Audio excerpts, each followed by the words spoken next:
I got you. Oh, hamstring. Up. Sniper, take the other picture. Yeah, I mean, that's how you can formulate opinions without having true facts. I'm telling you, think about it logically for just a second. Dear Reds fans. Welcome back to the Zebra Zillionaires. It was a tough one yesterday. Live from Chatterbox Sports Studios, it's Off the Bench with Tom Brenneman. Well, good morning. Here we are on a cloudy, surprise. This gloom has hung over Cincinnati for I don't know how long. Is it ever going to end? Will we ever see the sun again? That is a legitimate question in these parts right now. Whew. Boy, welcome to Off the Bench, presented by our good friends at United Dairy Farmers. I'm Tom Brenneman. Casey, Lindsay, how's everybody doing today? No beard, Casey. Yep, no beard today. Decided to shave it to prepare for my wife's birthday. So what do you start when it was that long and that thick? You start with one of those electric things? Yes. To go it all down, and then you go get it down to a point where you go with a regular razor? Is that how you do that? I did not do that this time. I just took the electric razor and got real close, and now I've got a stubble. So that's what she likes. So. Well, you can't have all that hair. Did you do that over like a toilet? Did you over like a trash can? You can't do that like over a sink, right? It's just too much hair. If you do it over a sink, all you got to do is put some paper rolls down and. Yeah, but you're not having it go down the drain. No, I capture it and throw it away. I got you. Yeah. Okay. Lindsay had a good weekend back at home. I did have a good weekend back at home. It was Folks nice. are good. Everybody's Yes, good. Everyone's good. Everyone's great. Good. Welcome back. Thank you. Gentlemen, how we doing? You won a little money this weekend, huh? I did. It was great. I could have won a little bit more had the Lions not been choke artists. But listen, I think it was one of those weekends that it really gives me the itch. It gives me the itch to keep gambling and never stop. So I hit a couple absurd, absolutely crazy parlays, or I guess just regular bets. But yeah, good for me. Well, the one you would have won, if you'd have put $100, you'd have won $9,000. That would have been good. That would have been fun. Instead, you put $1 and won 91. Right. Ain't nothing wrong with that. Well, to be fair, that's just an absurd bet. I mean, that to call out by name who's going to score the first and second touchdown is a preposterous bet. But shout out to FanDuel, they offered it and I took it. And then the second one I hit, it was crazy odds for Jamison Williams to 30-1. That's true sample odds to score a first touchdown. I mean, he's like one of the 4 or 5 best offensive players on the team. I think that was crazy. So. I took that one, hit that one as well, and then I hit a couple other touchdown scores throughout the game. It was great. It was a great day for old Elliott. Congratulations, Elliott. Thank you. Wow. You said it kept the itch going. Have you ever lost that itch? Yeah, I've lost the itch. I retired for that one 14-hour stretch there, but ever since then I've been pretty. Then the itch just got to be too much. Yeah, it's too much. You try to scratch it like you get it at your back. You try the back of the car seat, you can't reach it. No, you'll never reach it. Ask a common stranger how to scratch it for you. Lawnmower Man probably will scratch it. That's right, he will. See? He will. Right. He brought it up. 3 minutes into the show. We didn't even get near that. You doing all right? I'm doing all right. It was an up and down weekend. I had the goal of working on my truck, changing the brakes and rotors and everything like that, but I then found out that I don't have the right lug nut key for my truck, so I didn't get to work on it. So, there's always next weekend. Right, there's always another day. Right, well, you hope so anyway. Right. We come your way Monday through Friday, 10 to 12, and you can join us on YouTube, the Chatterbox Sports page. We broadcast live every day on X. That's at C-Box Sports. If you'd rather join us in podcast form, by all means, search Off the Bench with Tom Brenneman, and you're dialed in. Now, we said it last week, the more things change, the more they stay the same. Now, look, there are conspiracy theorists all over the place out there, and this comes as no surprise. Maybe some of you are in this conspiracy camp, that the Chiefs and the 49ers, along with every other team in the league, was in on a big fix to have the Niners and Chiefs in the Super Bowl, right? I've been reading that all night, all day. It's rigged. So tired. It's rigged that these two teams are going to play in the Super Bowl. It's gotten to the point, though, one has to admit, where it seems like one of these two teams plays in the Super Bowl virtually every year. And unlike baseball, there's a salary cap. So everybody's playing by the same rules. These franchises just do it better than virtually everybody else. For Kansas City, it's their 5th trip to the big game in the last 6 years. Every time Patrick Mahomes is under center, it seems like they're playing in the Super Bowl. He will go down, if not already, as truly one of the greatest quarterbacks to ever play. Starts a game yesterday. Ravens decide to defer right down the field. Touchdown, right? Completes his first 11 passes of the game. Now, was he perfect? No. In fact, the Ravens defense was so good, they shut him out entirely in the second half. We've seen that story before with the Bengals on offense against Kansas City. But Kansas City's defense is really good. We've talked about it all year long. They forced Lamar Jackson into a pair of turnovers, including a late interception in the end zone when he threw the ball into triple coverage. 17-10 the final. The Ravens, they just completely unraveled. They got away from their identity running the ball. They were hit with devastating penalties, including a taunting penalty on their way to a touchdown. They fumbled in the end zone. You know, to put it in another way, they were not the best team in football that we saw all year long during the regular season. This is the postseason. Lamar Jackson is now 0-4 in playoff games when his opponent scores more than 13 points. 13 points.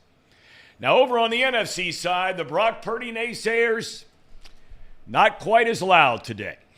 He led the Niners to a win with his arm and maybe even more so with his feet. 27 second-half points for the Niners en route to an amazing 34-31 come-from-behind win over the Lions. 17 of those points came in truly an extraordinary 8-minute span in the third quarter. Remember, Purdy was being questioned on whether he could lead a comeback. He did it against Green Bay, and he does it to send his team to the Super Bowl. The Lions, meanwhile, got to this game thanks to the leadership and the gambling nature of their head coach, Dan Campbell. But that very nature came back to bite him on a pair of failed, critical fourth-down drives that took almost certain points, game-tying points, game-leading points, off the board. San Francisco will vie for its record-tying 6th Super Bowl title. Lions an amazing year, but it ends in heartbreaking fashion. Elsewhere in the NFL, the Browns named former Buffalo offensive coordinator Ken Dorsey as their new OC. He was fired midway through last season. The man who took his place, Joe Burrow, had his interim tag removed yesterday and will take over that role full-time under Sean McDermott in Buffalo next year. College basketball, what a win for UC on Saturday. They played without Victor Locken. He was sick. They trailed UCF by 12 at the half, and things were not looking good. These are the games they have to have. If they want to get to 8 or 9 wins to get in the tournament, these are the games they have to have. In the second half, they outscored the Knights 41-18 in a 68-57 win. UC 14-6 on the year, 3-4 in the Big 12. And we'll play another game you got to have Wednesday night in Morgantown against West Virginia. And for X, They played well. They looked good. Could it possibly get any uglier? I mean this. This is not Xavier. They don't have this done to them by anybody. I know they played the number 1 team in the country, and they played them on the road, but goodness gracious. 43-point loss. 43! 99-56, the final. UConn goes to 18-2. X is now 10-10. And you talk about games you got to have. Sean Miller said it in his radio show after the game. Actually, he called from the locker room after. I don't know when all that changed, by the way. I think it was right around COVID. I'm pretty sure is when it happened. But it is nonsense. The last time I checked, COVID's done. That's correct. Yeah. So he was in the arena when I'm listening yesterday. And what he does from time to time is from the arena in his office. Correct. He calls the radio program. Correct. He calls to be on with Joe and Barry. That's right. Byron. He does not join them live. Well, he said you got to dig deep now and try to bounce back on Wednesday. You got to forget about it. He's right. Because Rick Pitino and St. John's come rolling into town. St. John's beat Villanova 70-50 over the weekend.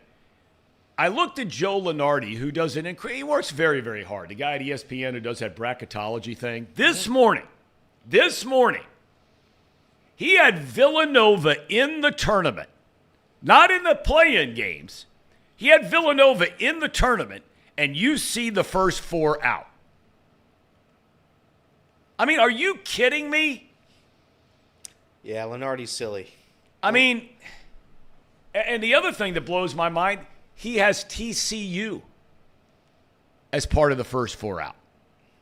TCU, who just beat Baylor on the road in triple overtime over the weekend. Who has, Lord knows how many wins over top 15 teams this year. Wild. I mean, I tell you, those guys are smart. They know their stuff better than I do. But I sit there and just eye test. I'm like, are you kidding me? Villanova loses to 20 against St. John. Villanova? Yeah, they've lost 4 out of their last 5. And they're in. He doesn't have them as one of the play-in games. Right. He has them as a final seeded team, at-large team. Oh well, what do I know about it? All right, let's get to the championship games, and let's start. I want your macro. Tell me something I don't know here. What your thoughts were about the game? Ravens were the best team all year long. They were the best team. And I mean, you felt like you weren't even watching the same team we watched all the. We gave the stats last week. They're the first team in, I think it was 30 or 40 years, which every team they played this season that was 3 games or more over 500. The closest game they played was a 14-point win.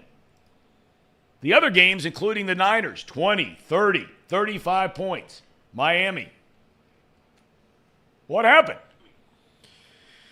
Well, Tom, Ravens got away from what made them who they are. I mean, they tried to get away with throwing the ball, with trying to stay away from the run and not control the clock. And, I mean, the Kansas City Chiefs, they just absolutely dominated time of possession for most of this game. The Ravens had no chance through the first half of competing with them. I mean, they only ran I think maybe 15 plays in the first half. Yep. I mean, that's incredibly that's incredible defense from Kansas City. Give props to Reed over there. He kept telling us all season long that defense is a top 3 defense. And I knew it was good, but when it mattered most, I mean, Chris Jones is just elite, man. I mean, I don't think we give that guy enough praise. He is probably just as good, if not maybe even better than Aaron Donald in some ways. Yep. Because the dude just shows up when you need him on third down every single time. Whether that's a stopping the run or whether that's getting to the quarterback. Getting to Lamar Jackson, sacking him, is a completely different animal, and he was doing that. So overall, what this game really told me was the Chiefs on defense are, one, incredible this year. I think that they were underrated. Even most people titling them a top 10 defense, I think that's wrong. I think they're a top 3 defense like Reed was alluding to. I think that the Ravens, they can't rely on Lamar Jackson to throw them into a game against a top 5 defense. He's proven time and time again that he can't score a ton, that he makes critical mistakes. And if they don't get a good run game going, their offense just doesn't work. what more is there to say about the Ravens other than that? I feel like that they just fumbled the bag. They had a lot of opportunities to win that game. They made critical mistakes on offense. And overall, their defense played great. I think we all expected their defense to play great. Right. I mean, they only gave up 17 points, completely shut out Mahomes in the second half. Right. But it's complementary football. You can't fumble out of the back of the end zone. You can't throw into triple coverage. You can't, not be who you are and not completely abandon the run game. You got to be who you are. You can't be someone different to beat Patrick Mahomes. So, thoughts, boys? Well, I can't believe the run game for the Ravens. They didn't use the running backs at all. They didn't run the ball once. I think it was like on that first drive, Gus Edwards had like a 12, 13 or something yard carry, and then he had 2 more carries for the entire game after that. Justice Hill had 3 carries, so six carries by running back. That's crazy. That's Bengal-esque. That might be a little bit Bengal-esque. I mean, Lamar was scrambling, and even that wasn't, as successful as it has been in the past. So I thought it was strange. I thought it was a strange offensive game plan for the Baltimore Ravens. Saying that, the Chiefs' defense is elite. Patrick Mahomes still came to play. And even when their offense is off, it's still like it does enough. It does enough to win the game. And it does seem like the Ravens had a couple of very good chances to win that game. I think we were texting throughout the game, Reed in the group chat, and he was saying it should be like the Chiefs should be up at like 15. Chiefs dominated that game, and the Ravens had plenty of opportunities. Ravens had enough chances throughout the entire way to win that game, and it was silly turnovers, silly mistakes by Zay Flowers, one of the world's worst interception. I saw Ravens fans calling for a pass interference on that. If you're begging for a pass interference when your quarterback throws into triple coverage, when your receiver is behind all 3 of the defenders, we can't help you. You can't be begging for everything. So yeah, I thought that game was a great game. It was a good football game. It was a good defensive football game. So, but the Chiefs earned it. The Chiefs are the best team in the AFC. That's the point, that we keep doing this thing. And this is the talk I see. I'm reading it in the chat right now. The Ravens aren't a very good team. The Ravens aren't for real. What are you talking about?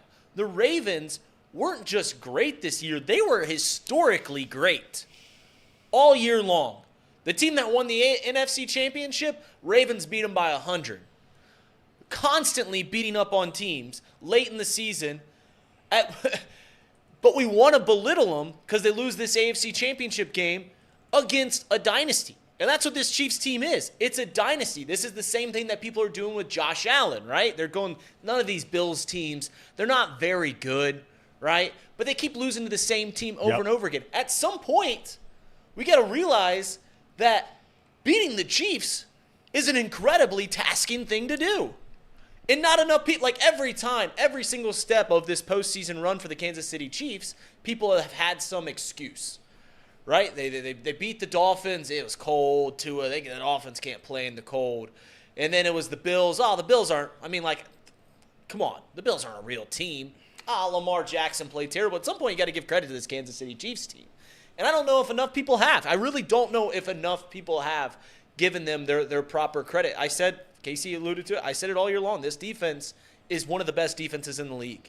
It's top 5. And it shut down this Ravens offense. Shut it down. Made Lamar Jackson, who's going to probably be a unanimous MVP, made him play bad. Casey? I think I'm comfortable in saying this. I think this Chiefs team is better than last year because of how much improved they are on defense. Offensively, they're still putting up good numbers. It's not like Reed alluded to, they're still really high in yardage, right? It's just a matter of scoring. Mm-hmm. And they had problems scoring in the red zone last year, too. It's not like that was completely, they were still like top 10 in that. But I think they're much, much better this year. And it's mainly because of that defense. I think this year the Chiefs have a really good shot. I don't want to jump over to the next game just yet in case someone else wants to talk about it. But the one thing I will say about the Ravens, jumping back to that side real quick, I think people are, like you said, Reed, they're not giving the Ravens credit either.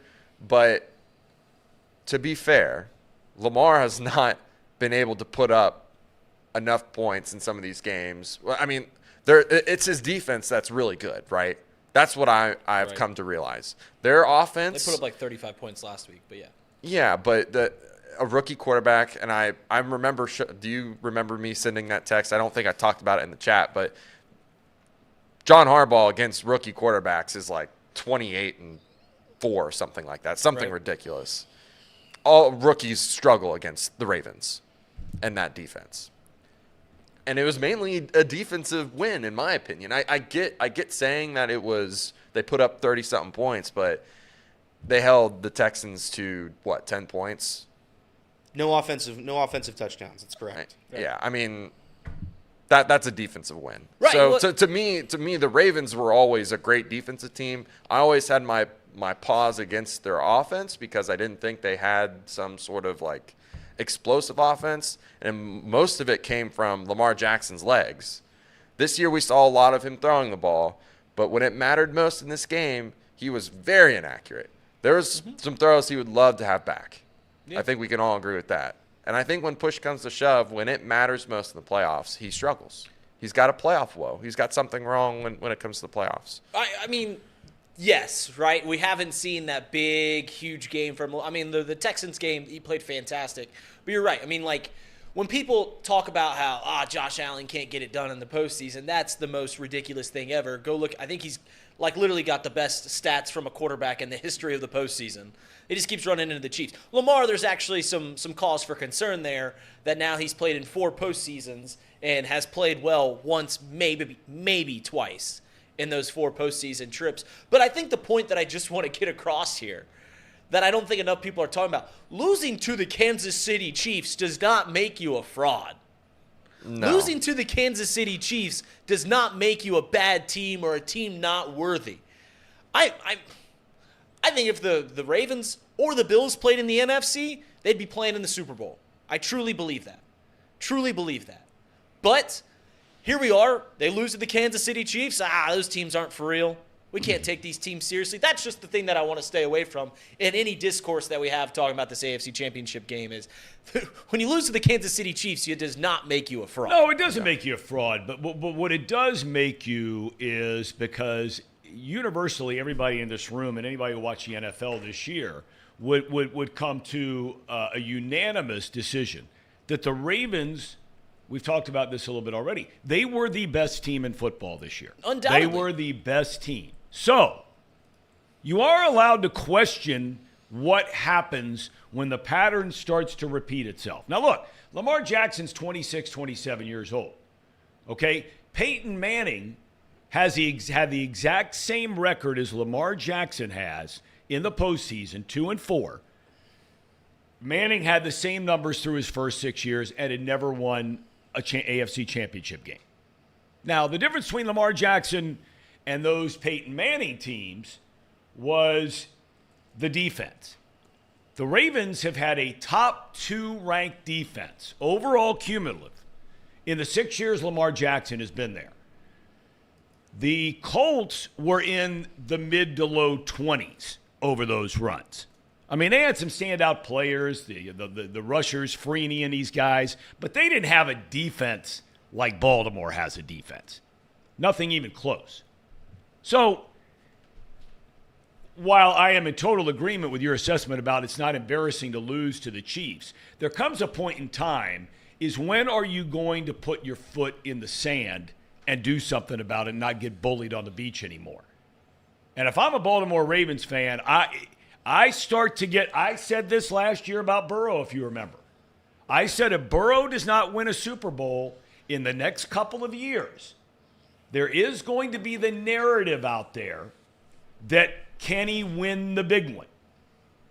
That is going to happen. It's human nature. It's sports media. That's right. What people do. That's what fans do. And they have every right in the world to do it.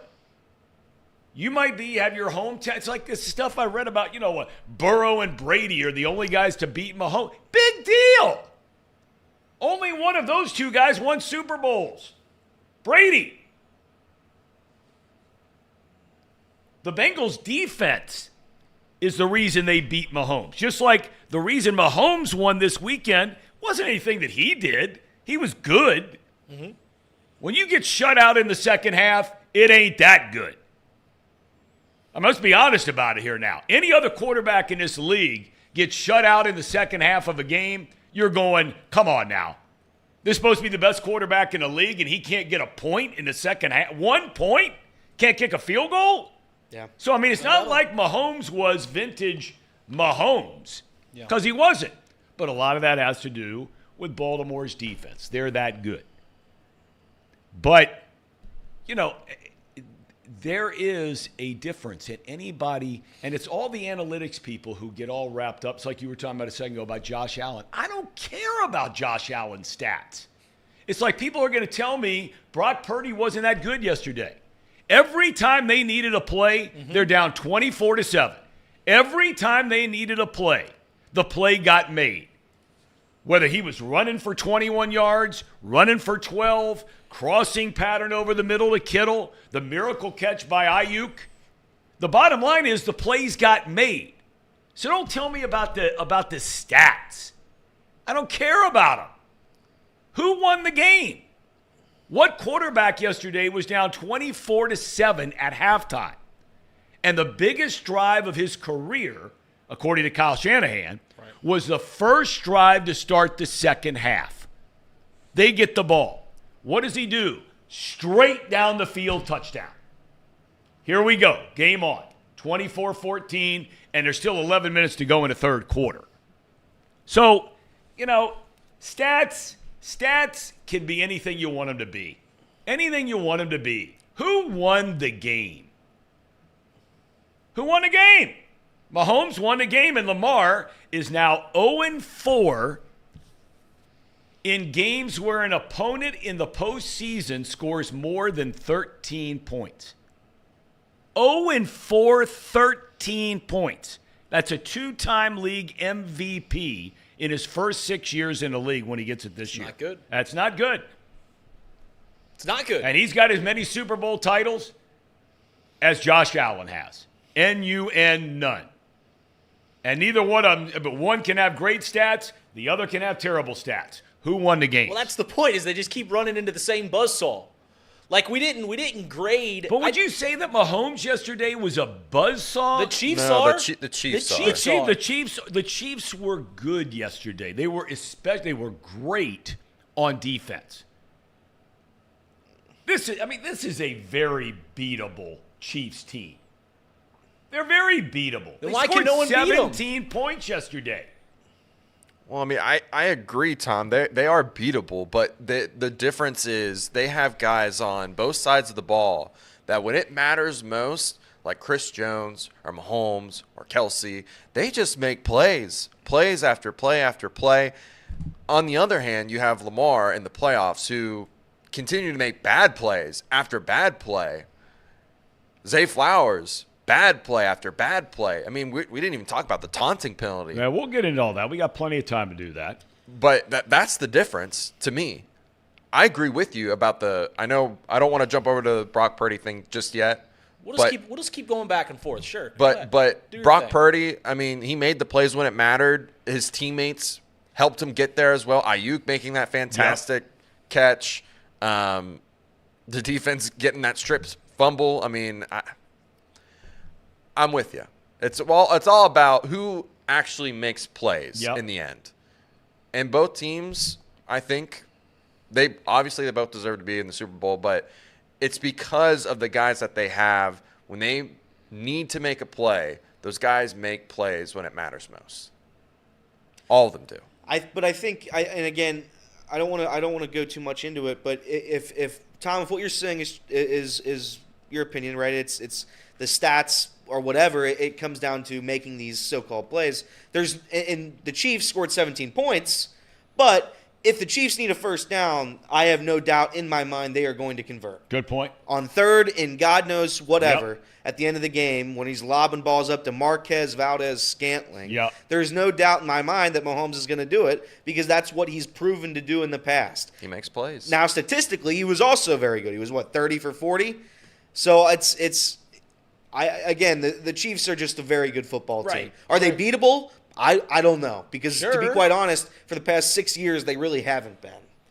But if there was ever a chance, yes, it was yesterday, and Lamar Jackson legitimately he fell into his shadow.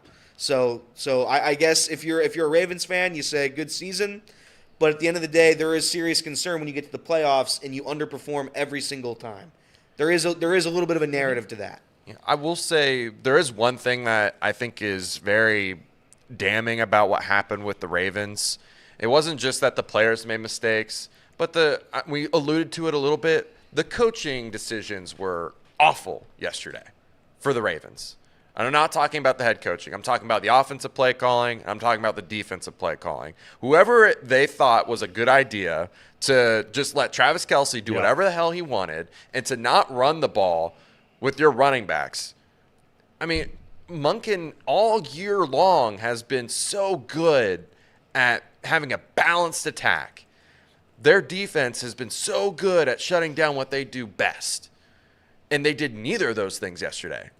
And yet it was still a 17-10 loss. I mean, it's just... Yeah, the Kelce thing, I mean, I know we talk about this all the time. But, we had, who was it on last week? And they were talking about... Billick. Yeah, it was just like, that has to be like the number one game plan.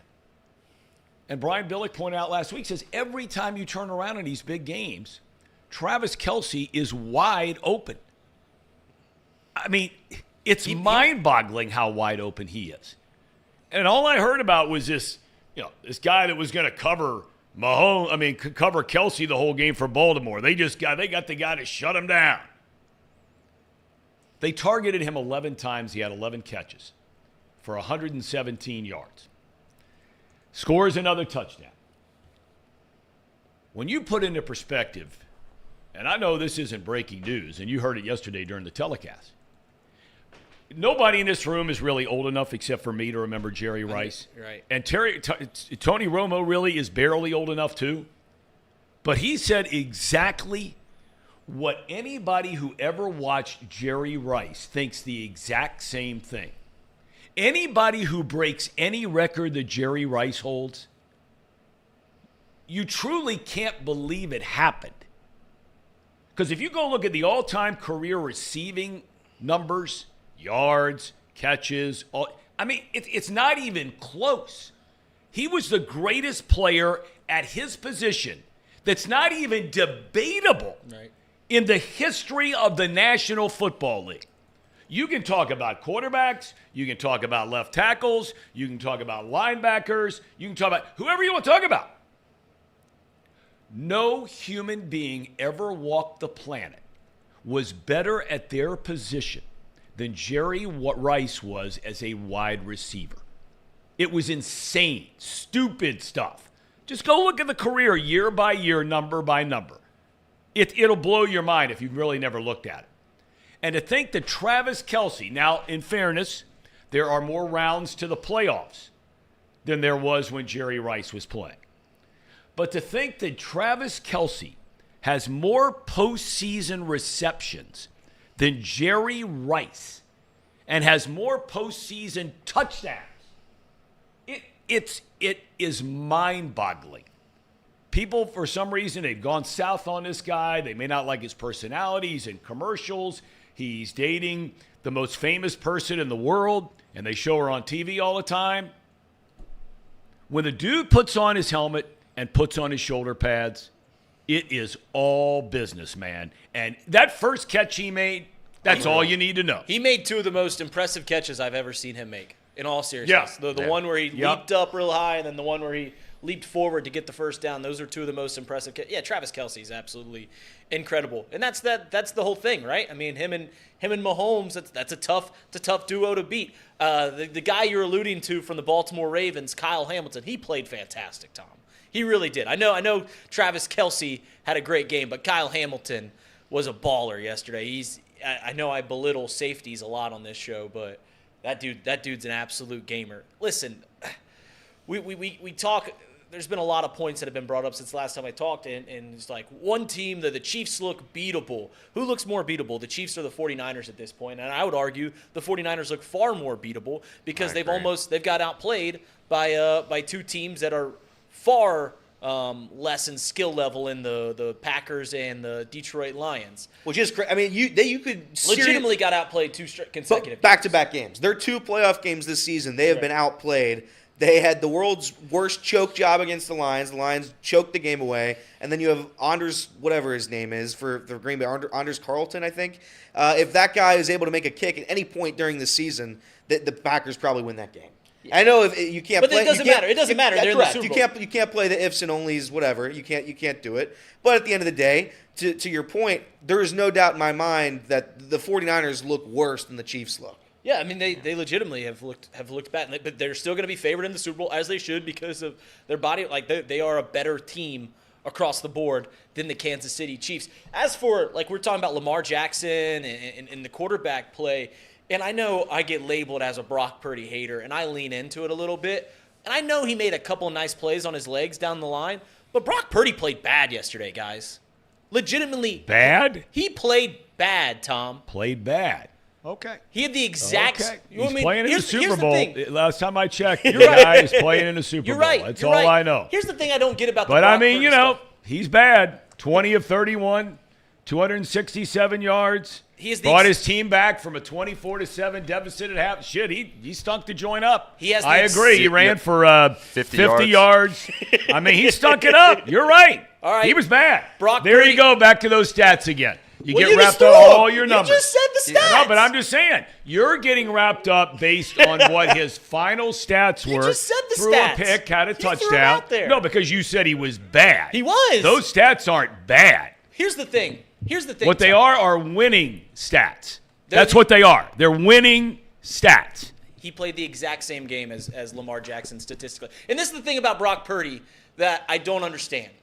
Wait a minute, time. Let me interrupt you a second. Did you just say he played the Statistically. exact same game? Statistically. One team had 34 points, the other had 10. All right. And the Niners did not score a defensive touchdown or a special teams touchdown. Okay. I mean, are you kidding me? You're comparing him to Lamar Jackson?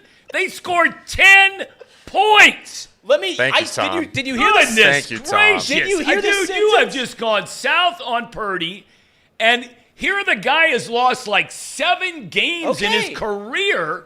He's the last dude taken in the draft. Yeah. Every time he turns Smug around, little he's beating face. the guy who was a #1 pick in the draft or a first-round pick in the draft. That's all he does. Truly unlikable person, Brock Purdy.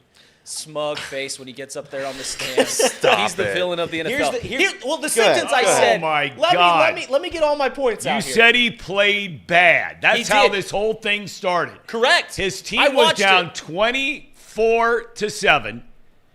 They scored 27 points in the second half, which is something you talk about Joe Burrow all the time. Joe Burrow's never scored more than 27 points in a playoff game. Or if he has, maybe it's one time. He did This one guy time. did it in a half. Yeah. And you're telling me he played bad, yet he's playing in 2 weeks in Las Vegas when Josh Allen and Joe Burrow and all these other great quarterbacks are sitting at home watching the game. See, that's what frustrates me about this whole Brock Purdy debate. The whole thing. First off, the sentence I said is that Brock Purdy played the same game statistically as Lamar the Jackson. first line you said was he played bad. And I'll get to that. That's what you And I'll said. get to that because he did play bad. I'll get to that. The one sentence that you started arguing me about was that I said he had the same statistical game as Lamar Jackson. Both completed 20 passes. Both threw for 270 yards, a touchdown, interception. Both ran for 50 yards. Almost the exact same game statistically. But here's the thing about Brock Purdy, and the reason I bring up the stats, because I'm with you, Tom. He won the game. They scored 27 points in the second half. All of that. I'm with you. But every time that we talk about Brock Purdy as a quarterback, I'll say something along the lines of like, man, I watch him and he's missing throws all the time and he's overthrowing guys. He just doesn't look very good. And people go, yeah, but he's throwing for 34 touchdowns and 4,000 yards and he leads the league in pass per attempt or yards per attempt, all that stuff. So it's like, all right, well, when the stats don't reflect it, like I showed yesterday, because he had the same statistical game as Lamar Jackson, you go, well, look at the eye test, guys. Look at what Brock Purdy did. He looked way better than Lamar Jackson in the second half. And I'm like, the eye test isn't there at all. He's missing passes left and right. Brother, come Your on. good friend Sean Spurlock Here we and go. mine just pointed out, Here we go. just for the record, Brock Purdy had an 88 quarterback rating yesterday, higher than Joe Burrow has ever had in a playoff game. Just a stray. And this is Just why a I stray. hate. Again, though, those Your are the eyes stats. need though. checked. Those are the This- stats. Well, this is why I get so frustrated. Is that I have to get on this show. I have to get on X.com. I have to do all this stuff, and people put Brock Purdy in the same camp as those guys that we've alluded to earlier. The Patrick Mahomes. Nobody's the put Josh him. Allens, Nobody Lamar has put him. Jacksons. Nobody alive. I have not read one person on the planet, and maybe you're reading X, I don't know, where there are legitimate lunatics at every turn. There is not one person alive, as Brock Purdy is not even a full 2-year starter in the NFL, that has ever said that he is in the same category if you're going tier 1, tier 2, whatever tier you want to go to, down to tier drops, never winning the big game. Nobody has ever said that Brock Purdy is Joe Burrow or Patrick Mahomes or Josh Allen or Lamar Jackson. Nobody's ever said that. He's some dude who was the last pick taken in the draft out of Iowa State, that every playoff game he has ever started and finished, he has never lost. No one in this room has ever said anything other than maybe that he's a top 10 quarterback, that he's comparable to Jared Goff, who he beat one-on-one, by the way. And I rewatched some of these highlights because you're saying how bad He extended some played. plays. He extended some plays. But when he throws the made ball, he misses clutch guys. play. No. I Misses just watched him guys. throw a touchdown to Ayuk in The between touchdown two to defenders. the Ayuk touchdown was a nice throw. That's a nice throw. That's great. And what did Lamar do? He threw it into triple coverage. There's a difference. In the end zone. In the end zone. There's a complete difference between the two quarterback plays. I mean, of anything that you could possibly ask for a quarterback in the postseason, I just want them to play better than Brock Purdy's play. here's all I'm saying. If you want to talk about Joe Burrow, and we'll take Patrick Mahomes, and we're separating him from everybody else from now on. I never want to hear again anybody on the show ever put any other quarterback in the same category as Patrick Mahomes. Thank you, Tom. Never. Thank you. All right, but if we're going to talk about all the other guys that you want to say are elite, and part of being elite is winning when it matters, and what you have to do to win. Okay? So you can say, okay, Purdy, he had the bad game against Baltimore. Granted. But we said at the time, everybody's going to have the bad game. Joey Votto went 0 for 4 and struck out 4 times. Guys have done, I mean, everybody's had them, except for probably LeBron. I don't know if that guy's ever had a bad game. But, and I'm being facetious, but it seems like it. But everybody's going to have that game, and it's a regular season game. I mean, who cares? They got the number 1 seed. Anything you could ask a quarterback to do at nut-cutting time, Brock Purdy has answered the bell. He's never lost a playoff game in 2 years since taking over as a starter where he started and finished the game. He's not lost. Here this year, everybody said, stats, yeah, they're great, but then it always comes down to, the field goal kicker at Green Bay choked.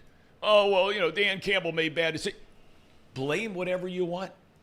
Whatever you have asked of a starting quarterback to do in the playoffs in a very short amount of time, Purdy has answered the bell. Back-to-back come from behind fourth quarter wins and leading your team to a Super Bowl. And were it not for blowing his elbow out last year, we might be talking about a guy and talking about somebody doing what Patrick Mahomes never did, what Joe Burrow hadn't done. Take your team to a Super Bowl in your first 2 years in the league. First 2 years as a starter if Purdy doesn't blow his elbow last year. That's pretty good. That's pretty doggone good. And yet you said he played bad. I watched him. He did not play well. No, you didn't say he didn't play well. You said he played bad. He had a 60-yard bad. he had a 60-yard pass to Ayuk, That in bounced which off a defender's face Yes, it mask. did. it bounced off his face mask, who was 5 yards in front of Ayuk. So I'm not going to That's sit here cherry-picking one and make fun play. of Brock Purdy for winning a game because he is in a Super Bowl again, or for the first time, but he got to the NFC Championship again. Brock Purdy is a very, very serviceable quarterback, and the 49ers are lucky to have found him. But if the story of that game yesterday was Brock Purdy, I have a hard time believing anybody watched that game. Because that story, it was not the Brock Purdy show yesterday. How is it not? What do you mean? How is it not? He had over 300 yards yesterday, guys. He was the majority of their offense. What are we talking about? What are we talking about? He made all the right throws that got him in position to get all the points that they needed. If it's 290, what I'll do you give you want same from a thing. quarterback? You just made the comment a second ago, Elliot, which was right, accurate. You made the comment a minute ago about when a first down had to be made. Right? About Mahomes. About Mahomes. Okay? Even though he was shut out, again to repeat, in the second half. Here we're having a conversation about one quarterback who led his team to a win that did not score a point in the second half. And all we're doing is praise and praise and praise and praise. And he's got a track record. He's earned it. Okay. But yet this other guy, his team's down 24-7. They scored 27 points in the second half. Every time they needed to make a play, he made the play. Every time they needed it. And outside of really, it was one miracle play that you could say, okay, Lady Luck's on their side. But outside of that, he needed to make a pass on the sideline, boom. Needed to find Kittle down the middle, boom. He needed to swing it out in the flat to McCaffrey, boom. He had to escape trouble, pass rush, and take off with his feet to keep drives alive, which ultimately led to 27 second half points. When it mattered, he didn't turn it over. He turned it over early. But when it mattered the most, he made every single play. And all we're talking about is Dan Campbell. We haven't even started talking about Dan Campbell yet. on this show. Yeah, we haven't talked about him at all. But I'm saying it's all everybody else is talking about is Dan Campbell. So why don't we shift gears to Dan Campbell? Oh, I was having fun. So let's talk about Dan Campbell. Now, look, everybody knows this is what he has been doing all year long. And it's one of the real appeals. You know, some of the comments that were made, and they showed them during the telecast yesterday, where, some of the quotes from some of the players on the Lions team talking about this guy's the greatest leader I've ever been around in my life. I mean, those were some of the quotes by players that have been around the league for a while and have played for different head coaches, and the things they say about Dan Campbell. I mean, he is a man's man, tough guy, blah, blah, blah. It's weird because it's almost like you've got this caveman-like guy who is in bed with analytics, which is sort of weird in a way. You know, normally it's these 30-something-year-old head coaches, the Mike McDaniels and the Staleys and, all these guys who are all in the analytics camp. The younger crowd, generally that's the case in both baseball and football. But here you've got this Ditka-like guy who's all in on the analytics. And this season on fourth down, they succeeded at 70% of the time when the league average in the similar situations, fourth and fill in the blank, was right around 50%. So they had an uncanny ability this year to succeed on fourth downs. Campbell was asked yesterday about twice going for it on fourth down, deep in 49er territory, when he could have kicked field goals. Now, one of them would have been a very long field goal, and they've got a journeyman kicker in Badgley who, he's not been very good. But the percentages were higher of them making the field goal than they were necessarily, or they were pretty close to converting on the fourth down. Well, both times they decided to go on fourth, and they come up empty. Now, should he have coached differently in this game than you do in the regular season? Or, as he said afterwards, he doesn't regret either decision. He said that's what they've been doing all year long, and that's what they did yesterday, and the breaks didn't come their way. Should he have kicked field goals yesterday? It's easy to say it in hindsight, but I think a lot of people were saying it at the time. Elliot, you were pretty upset about it. Yeah, I think it's nonsensical. I think it's an absolute unserious. Mr. Mo's in the chat calling us unserious. There's nothing more unserious than not kicking the field goal once. Fine, that's what you've done all year. Not kicking the field goal the second time to tie the football game, the biggest game in your franchise's history. Preposterous. It's absolutely sickening. to be quite honest. And I keep seeing that Bagley's kicks, his percentage from 40 yards out, it's only 77%. Do you think that's an issue you might have wanted to resolve before the playoffs? Maybe get a kicker that can kick? Maybe that's the bigger story here, that they went with a kicker that makes 60% of his field goals. That's an issue. And if that's what you're going to go with, then that's a terrible excuse. Because there are kickers that are free agents that I know that can kick higher than a 77% percentage from 40 yards out. I get that Dan Campbell's done it all year. But when I saw what he did against the Cowboys, when he went for 2 on the 9-yard line, I thought that was maybe a spur of the moment thing. Maybe he was frustrated with what has happened. They kind of got screwed the play before with the refs. But that's who he is. That's who Dan Campbell is. He's not going to change it. Yep. And I watched the entire press conference of him last night. I'll give him this. That is a human being who cares. That guy cares about what he does. That's a guy who cares about his locker room, cares about the city of Detroit. I'm not going to sit up here and bash Dan Campbell for being a bad person, because he's a great human being, a phenomenal human being. But you can't seriously think, rationally think, that not kicking those field goals twice is the right move. Analytics, you are a field goal away from tying the game. Kick the field goal. Kick it. And then the other thing was the misuse of timeouts, which I don't know how anybody defends that. Right. The timeout thing was actually the worst decision They have 3 timeouts under 2 minutes. You need them to stay in the game. You need them. You throw the ball the first 2 times on the goal line, incomplete, and then we're gonna organize a run play. Let's get a run play on 3rd down when we need all of our timeouts. Inexcusable decision. It's inexcusable. And if you come away from that game thinking, oh well, because what's his name had a couple of drops, that's okay. It's not Dan's fault. It is Dan's fault. You can like Dan Campbell and simultaneously say he coached them out of that game. He coached them out of the football game. That is a fact. If Dan Campbell decides to kick one of those field goals, it's a different story. Yeah, I thought out of the 2 times that he went for it, I thought the first one was the most egregious out of all of them, because 49ers went out at the beginning of the first half. They kicked a field goal to make it 24-10. Means they were up by 14. That's a 2-possession game. The Lions go down 47 yards on 8 plays. If they just kick a field goal there, it is a 3-possession game regardless of what the 49ers do. Even if they convert to 2-point conversions. Just keep it at a 3-possession game at that point.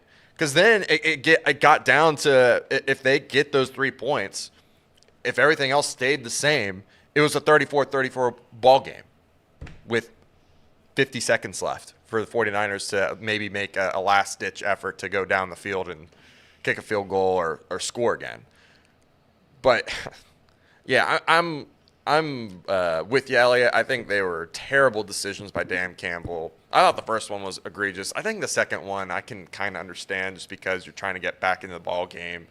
You have a massive advantage if you do get the conversion there and you score a touchdown. And I think things would play out differently, too, if they would have just converted there. But there's yeah, been go ahead. The biggest one, you think that the one to tie it was a worse decision than the one to. I think you just keep that team as far away as possible. I think the first time, and actually there was 4 decisions that he made. We don't talk about the one before the half, but they had a chance to either go for the touchdown or kick the field goal. They opt to kick the field goal there. So out of 4 opportunities to score, they got 10 total points because they got the 7 at the end of the game too. But the thing is I think it's a way worse decision to not kick the field goal to go up 3 scores than it is to not tie up the game, because like I said, once they didn't get it to go up 3 scores, the momentum, which was already teetering towards going to the 49ers, it was the wind was firmly behind the sails of the 49ers at that point. You kick the field goal, you go up 17 points, you keep them at arm's length away from you. You just keep pushing them back. Keep extending the game as long as you can, because there's only so much clock. But instead he was going for the jugular. And I'm with you. You brought up a good point, and a lot of people brought this up. You can't. In some essence, this is how the Lions have played the game all season long. If you recall, when they played the Rams, they could have handed the ball off 4 times in a row, 3 times in a row. Yep. Made the Rams use all of their timeouts, and they'd give them back the ball with about 45 seconds. They decided, hey, we're going to go win the game. Yep. We're going to go win the game. We're going to snap it to Jared Goff, and it worked. Right? They get the first down. Jared Goff makes a nice throw. So, like, doing the aggressive thing is in the DNA of the Detroit Lions. Now, I would argue, if you're Dan Campbell, you got to look at the way that your team is playing. And wide receivers are dropping passes. Your running backs are fumbling balls. Your defense, all of a sudden, which has been astute for a half, is giving up big chunk plays to a terrible quarterback in Brock Purdy. All of these things, you've got to read the room and go, all right, let's just do what's best at the current moment. Let's go up 3 scores. Let's just do what's best. Let's tie the game and extend the game. But no, he goes for it. Well, and you made the point, and I didn't even think about this. If you're going to say, well, Dan's done it all year, we believe in Danalytics. Dan kicked a field goal on the 2-yard line when they could have scored a touchdown right before the half. I didn't even think about that. But now we're going to – and that was to go up – the decision was to go up 3 scores. 3 scores. But then you have the same decision again in the second half. Nah, let's go for it. Let's go for it. We're Detroit. We bite your kneecap off. It's nonsense. That's an unserious coach. And there's been a lot of Bengals strays in this room throughout the course of this 1 hour in this show. Could you imagine, and honest to God, I'm trying to imagine what this city would have done had Zach Taylor been the coach of that game. Oh, yeah. Could you imagine, Tom, what we would be talking about in here? Zach No Taylor doubt going about for it. 2, going for it on 4th down every play, not kicking field goals and losing that game like that, running the ball on 3rd and short when you need all 3 timeouts. Could you imagine what Zach Taylor would have been sent out in downtown Cincinnati, and the whole city would have thrown eggs at him? No doubt about it. That's what would have happened. Now, I wonder if that's going on in Detroit today. I sincerely, I mean that, because when you think about fan bases, they're similar in the fact that neither franchise has ever won a Super Bowl. I mean, the Bengals have been to them where the Lions have not. Bengals have been to 3. The Lions have never been there. But I wonder if and I guess you'd have to ask this question, and we'll ask somebody about it in Detroit. I'll call Spielman later. I'll ask him about it. You know, what's kind of the reaction in that town today?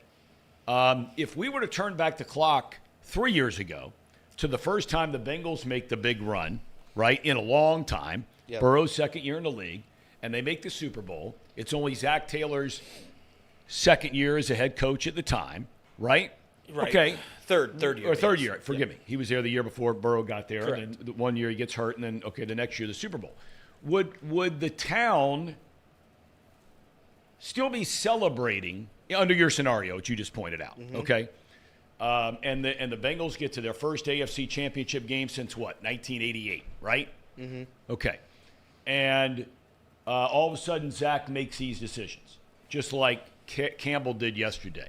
Are you celebrating Zach Taylor in Cincinnati? I'm not saying the Zach Taylor today, but for the first time in a long time, Detroit, for the first time in 31 years, makes it to an NFC championship game with a chance to go to the Super Bowl. Okay? Their coach has the big 24-7 lead. Let's pretend that's Zach Taylor. Then all of a sudden, Zach Taylor decides to start going for these 4th downs. The game gets away and they lose. Are they mad at Dan Campbell today in Detroit?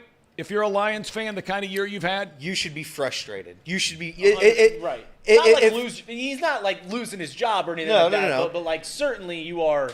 This is gut wrenching. If it's 10-7, if it's 17-7 at the half, and you blow a 10-point lead to the best team in the NFC, nobody's upset.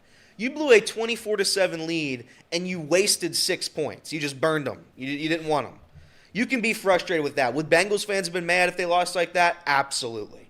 There would have been chaos on the streets. There would have been riots.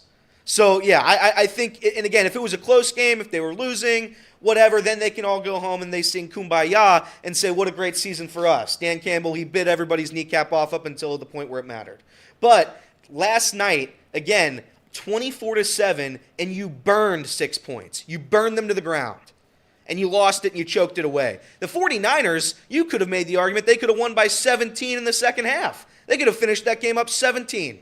That's how bad the Lions played in that second half. Well, I mean, you go back and you look at there, and I was just looking a second ago, but I'm just kind of reconfirming it again because everybody's talking about the fourth down stuff, right? I mean, you just start looking at their drives in the second half.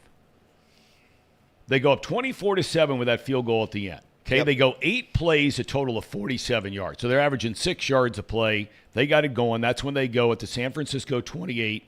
They go on a 4th and 2, and they don't get it. Nonsense. Right? And Reynolds is dropping passes, by the way, all over the place. That's true. I mean, in fairness, that fourth down should have been converted, and we're talking about if that one play alone, the kid dropped 2 passes in the game. They dropped like 5 passes in the second half. If he catches that one on 4th and 2 at the Niners 28, they're getting points somewhere in there. Right. And they were already ahead at that point 24-10. Okay, so then the Niners get the ball back. They go down the field. That's when they hit Ayuk with a 51-yard bomb, right? And they make it 24-17. Next play, bam, Gibbs fumble. Okay? Here comes Brock Purdy, right? Runs for 21 yards. McCaffrey, easy score from the 1-yard line, touchdown, tie game. 3 and out, 1 yard, the Lions offense. 3 and out, 1 yard. Goff, incomplete to Laporta. Goff, incomplete to Reynolds.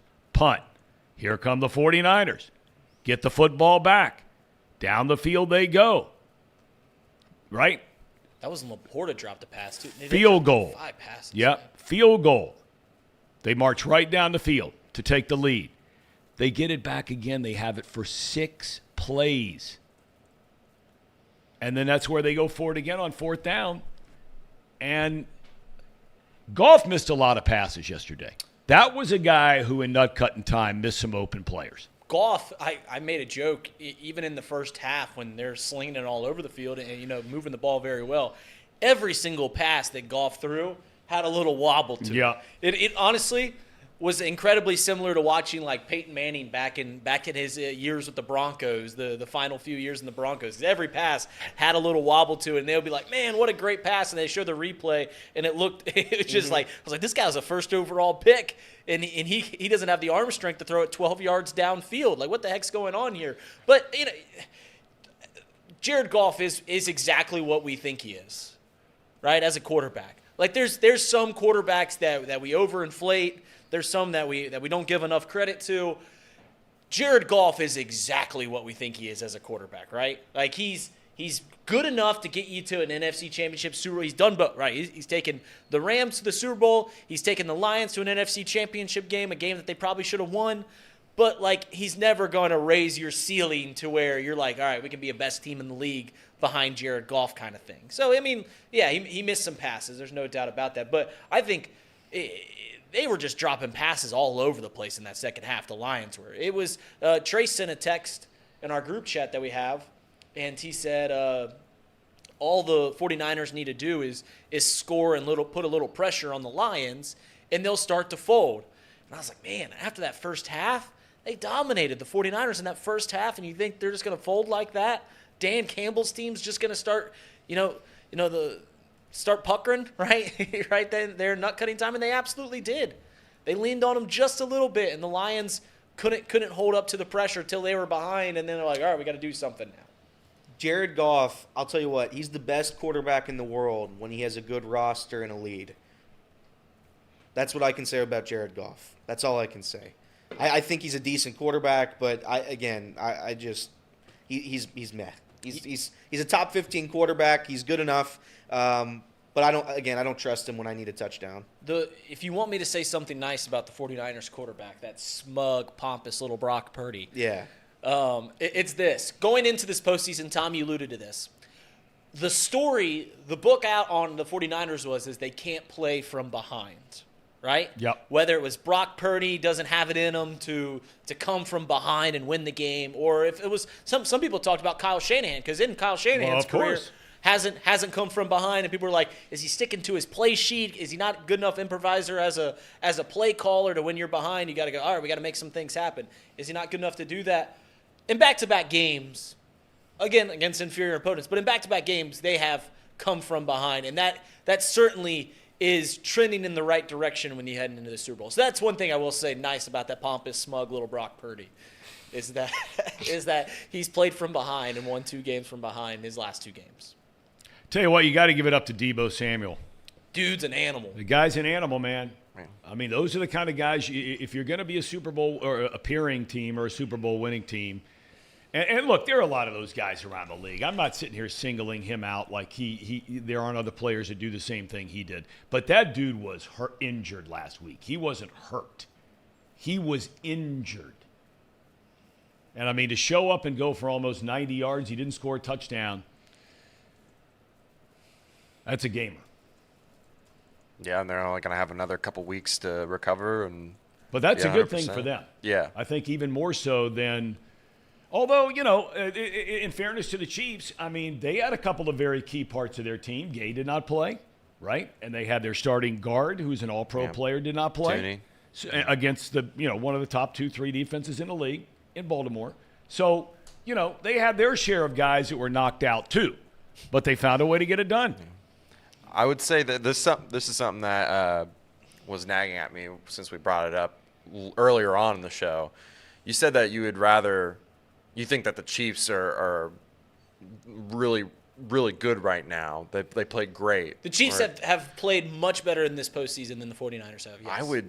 Would you rather have a team that can only score 17 in one half, the first half at that, or would you rather have a team that completely dominates in the second half in the 49ers? I think I'd rather have the latter.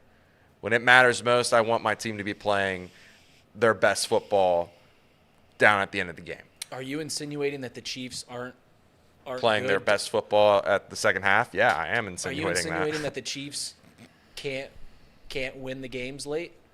He didn't say that. I didn't say that. He asked based on what actually happened yesterday. Would I rather play their best football? Would I rather play the game that the 49ers played or the game that the Chiefs played? Maybe I'll take the 49ers because the momentum thing, right? You got such a big swing of momentum, something you can build off of. All I'm saying is that the Chiefs, so far in this playoff run, have played great in the first half and have struggled in the second half. Here are the Kansas City offensive than the 49ers. drives yesterday in the second half. 3 plays, 7 yards, punt. 8 plays, 23 yards, punt. 3 plays, 4 yards, punt. 7 plays, 30 yards, punt. 3 plays, 7 yards, punt. End of game. They did not have 60 yards of offense in the entire second half and only had 2 of their 6 drives that did not end in a 3-and-out. So, I mean, look, they're the Chiefs and it's Patrick Mahomes. But he was not some world beater yesterday by any stretch of the imagination. He was playing one of the best teams. So, I mean, he wasn't even getting that run you're talking about, like kept picking up the first down. That wasn't even happening in the second half. They could not get out of their own way in the second half. Yeah, on offense. They had a big lead, and they're playing one of the best. They had a 10-point lead. They with their defense, that is a big lead. They were playing one of the best teams that we have ever seen play a season in the Baltimore Ravens, as we well established. The Ravens had beaten 11 teams with a winning record, and most of them by like 14, like an average of 14 points. Like if the Ravens would have, and I'm putting a big asterisk here. If the Ravens would have won the Super Bowl, we'd be talking about this Ravens team as one of the greatest teams of all time. Like we truly would be. That's not hyperbole. If they would have beaten the Chiefs, they would have beaten the 49ers. We'd be talking about this Ravens team like they're one of the greatest teams ever based off what they did. Obviously, they didn't do that. This Ravens team was fantastic. They're number 1 defense in the league, top 3 offense in the league, all that good stuff. I don't know what you guys are trying to ask me. Are we talking about which team has played better in the postseason?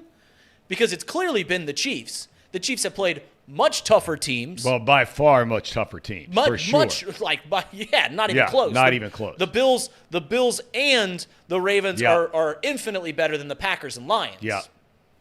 And they won both those games. On the road.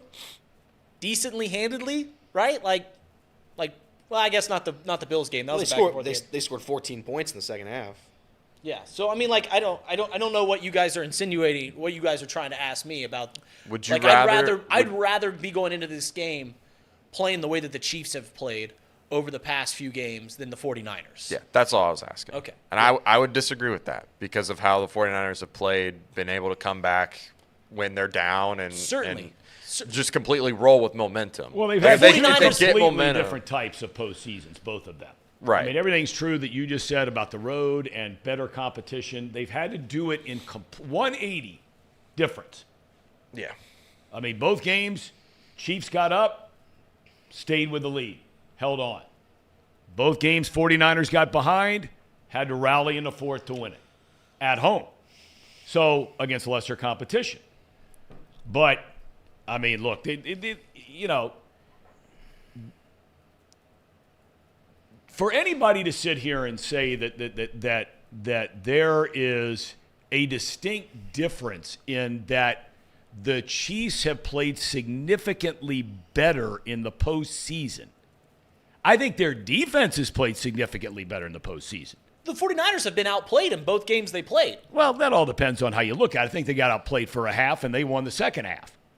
I mean, they get outplayed in the whole game. All you got to do is go back and look what the Lions did on offense in the second half. Okay, well, they certainly got outplayed by the Packers. If you go back and watch that game, they got outplayed for the majority of that game. Well, okay, but at the end of the day, who cares? All I'm saying is that the difference with these two teams in the way that they've played in the postseason, you cannot say that the Chiefs have been a better offensive team than the 49ers have been in the postseason because their point totals are night and day. Right. I mean, totally night and day. One scoring 30 every game and the other scoring 17. But the difference is the defense. I don't think the 49ers defense is all that great at all. I really don't. I think they got a lot of stars, but I'm not so sure that's a great defense. By the way, your boy Chase Young, what was that effort on that Jameer Gibbs That was touchdown? tough. That was a tough one. Have you seen that, Tom? No. Casey, see if you can bring up that Jameer Gibbs touchdown. I mean, Chase If you type Young. in Chase Young, it'll come up. Chase Young is arm's length away from Jameer Gibbs for like 5 yards and just doesn't even try to tackle. Oh, I know what you're talking about. He ended up trailing him. He ran right by him. Yeah, he's just didn't even try. That was I saw that a few times yesterday from players around the league. I thought Bosa did it one time. Yeah, where he could have laid out to try and make a play. I think you say that you don't think the 49ers defense is all. The 49ers defense is very good. It was very surprising to see the way that they got bullied in that first half, in all seriousness. And I talked up the Detroit Lions all last week. Casey finally beat that into my brain, is that this Detroit Lions team, I think that I don't think this is a flash in the pan. I don't think this is some story about how the plucky team from Detroit, coached by Dan Campbell, is nice, like that. But Dan Campbell is some luck team. No, this is a very good roster. But yeah, watch this play from Chase Young. He's down at the bottom of the screen, number 92. You'll see him. Whoop. Yeah. Chase. Oh. I mean, I would argue it wasn't just Chase either. Who's 99? What is he doing? I don't know. Tell you what, Ryan Day wouldn't have let that go on in Ohio State. Well, it would have been Urban. Was it? When was Ryan Day's first year? Chase Young was there, drafted 4 years, in 2020. About 4 years ago. He came there under Urban. I know that. Okay. Well, Urban certainly would have let that happen. All right. I will say this. Casey made the point, who would you rather have in the second half? Here's the thing about being good at comebacks. You're always down. Right. So, again, that doesn't happen. That doesn't fly when you're playing the Kansas City Chiefs. That's right. Unless you're the Bengals. I dare you. Yeah, Unless you're the Bengals. I dare you. That was a good Bengals. Nice. Boom. No strays over here. No stray on this side of the room. But I think the Chiefs are a different beast. I think if you're going to go down 24-7 or whatever the hell the score was against the Packers, it's going to be a different ball game. The Chiefs don't have to convert first downs because they can play with a lead. They have the world's best defense, and to be quite honest, if it's the Chiefs' defense against Brock Purdy, I know who I'm going to take. So let's go Chiefs. Can't argue with that. Also, what do you think? If you had to calculate, or if you had to say, what was the most improbable play yesterday? The Lamar throw and catch to himself, or Would you say that the Ayuk catch, where again Purdy launched it downfield, overthrew his receiver by The 15 smug, yards, pompous Brock Purdy. hit a line in the face, and then Ayuk catches the ball? Which one of those two were more improbable? Because both of them were absolutely incredible, and that's why Conference Championship Sunday is the best in the NFL. But if I would answer my own question, the Lamar catch to himself was great. That made my day. It was the fact that he scampered off for like another 10 yards It after was the first catching it thing. that made that play the most improbable thing, I think. I mean, most quarterbacks when they catch it, or some of them, they just like throw it back down the ground. Linemen will throw it back down the ground. They can't catch it. Lamar, he just catches it and literally scampers off for a first down plus, and it's just like, how do you even stop that? He should just keep doing that to himself. How do you score that play? Lamar Jackson completes a pass to Lamar Jackson for 13 yards. Yep. Mm-hmm. That's incredible. That's awesome. I got to tell you, though, the Ayuk thing, I mean, if you just look at what do they call it, degree of difficulty, the ball was batted right up in the air. Lamar just ran forward, and the ball falls right into his hand. That's true. I mean, I'm not taking anything away from it. It was an incredible play. Right. But if you're talking about degree of difficulty, the Ayuk catch, I mean, him and this guy are all tangled up. He's actually behind the guy. It hits a guy in the face mask. Ayuk is falling onto the ground and catches a ball out of midair. Yeah. That degree of difficulty is about a 10. It was a great effort by Ayuk. It really was. It's great concentration. Right. I mean, I don't know if any of that, it comes down to effort. The focus is mind-boggling for some of these guys and the things that they do. I just can't believe it, some of the plays these players make. They are extraordinary athletes. They're extraordinary human beings. Right. Mm-hmm. Doesn't make them better than everybody else just because they're an athlete. I mean, some people treat them like they're better than other people. They're no different at the end of the day, except with their ability on that kind of venue to do some of the things athletically and physically that all of us couldn't even dream about doing. It's mind-boggling. I feel terrible for the, let me ask you this. Let's take a break. I want to ask you this question. Do you feel bad for Zay Flowers? No. I want you to hold the answer. Hold the answer, because if he didn't taunt a guy 3 plays before, there would have to be a part of you, if you have any compassion whatsoever, that here this guy's trying to dive into the end zone and tie the game on a touchdown and has the ball knocked out. There has to be some sliver of compassion to feel bad for the kid. But did what happened 3 or 4 plays before kind of make you say when it happened, oh, there's karma. There you go. I know what you're thinking, Casey. I can tell by looking at you. All right, Casey, let's go. Ad time. Yeah, these are our ads. The ad break, the Encore Technologies Bengals report. Yeah, that's what I was looking for. The Bengals report is brought to you by Encore Technologies. Encore Technologies provides IT solutions for a data-centered world with a suite of services from mobile computing to desktop to data center, supporting both centralized and work-from-home computing modules to improve efficiency and productivity. yes, It's productivity. This is a great Bengals report with all the Bengals strays. Yep. Actually, it'll be a Bearcat report coming up because I'm sure we're going to talk Bearcats here soon. But anyways, Encore.tech, the path of innovation begins here. Visit Encore.tech. Let me tell you about this lovely bottle of water right here, Pahhni water, made right here in Hamilton, Ohio. Uses natural limestone filtration, unlike the artificial processing other brands use. The result is a healthy alkaline water, and some say the best tasting water in the world. Visit Pahhni Water at PAHHNI water.com. See where you can buy this great tasting water. Get your coffee from UDF, swish it down with some Pahhni water, and get your technology solutions from Encore. And don't forget to hit that like button if you're liking the show, subscribe, share the show, become a member if you want to. Yeah. We have lots of stuff for our members. Have anything else, Reed? What? No, so we'll put out our Chatterbox bets later. In our first week under the helm, 12-6. How about that? 12-6. Aha! Yeah. As Casey said, subscribe, like the stream. Follow us on Twitter. We're close to 10K. I think someone put that in there earlier. So be sure to do that. We'll have box lunch after today's show. When do the Bearcats play next? Bearcats play Wednesday. So they'll have the Bearcats show on Wednesday. We'll have box lunch on Wednesday.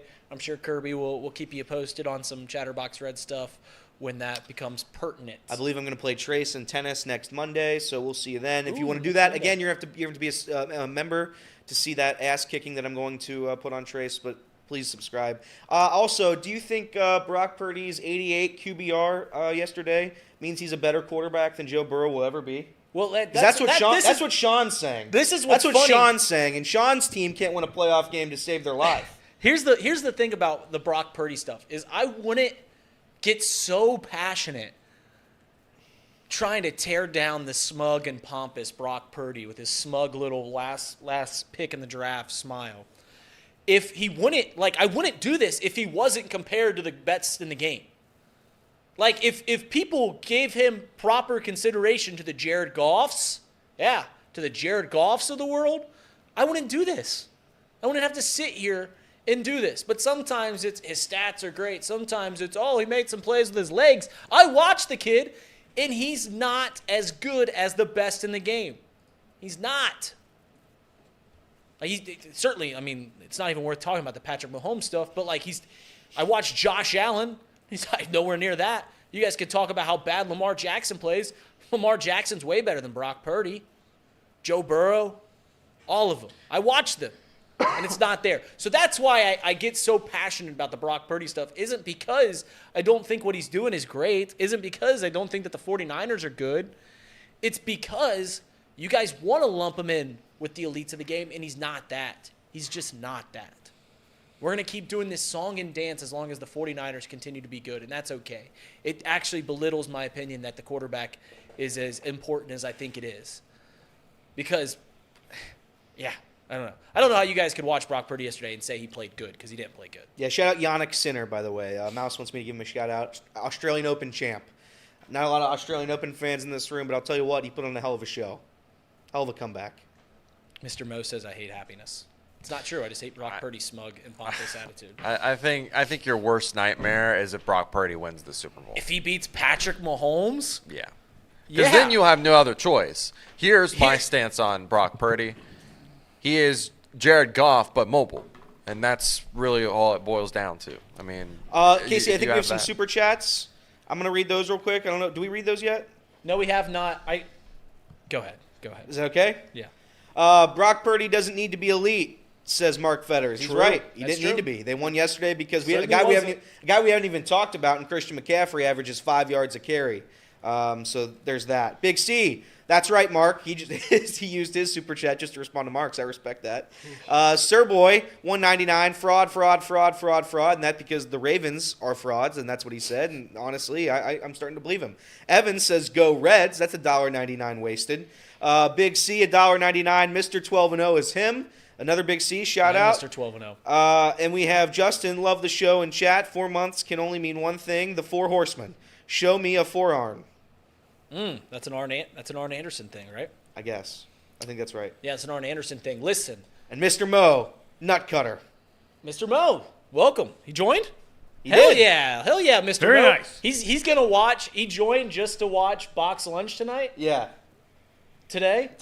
And hear me talk about Brock Purdy. Here's the thing. When I walked into this office today, I showed up a little late, and I walked in here, and someone on the street stopped me and said, hey, aren't you the guy? Aren't you the guy that is undefeated against the spread, that went undefeated against the spread in the postseason?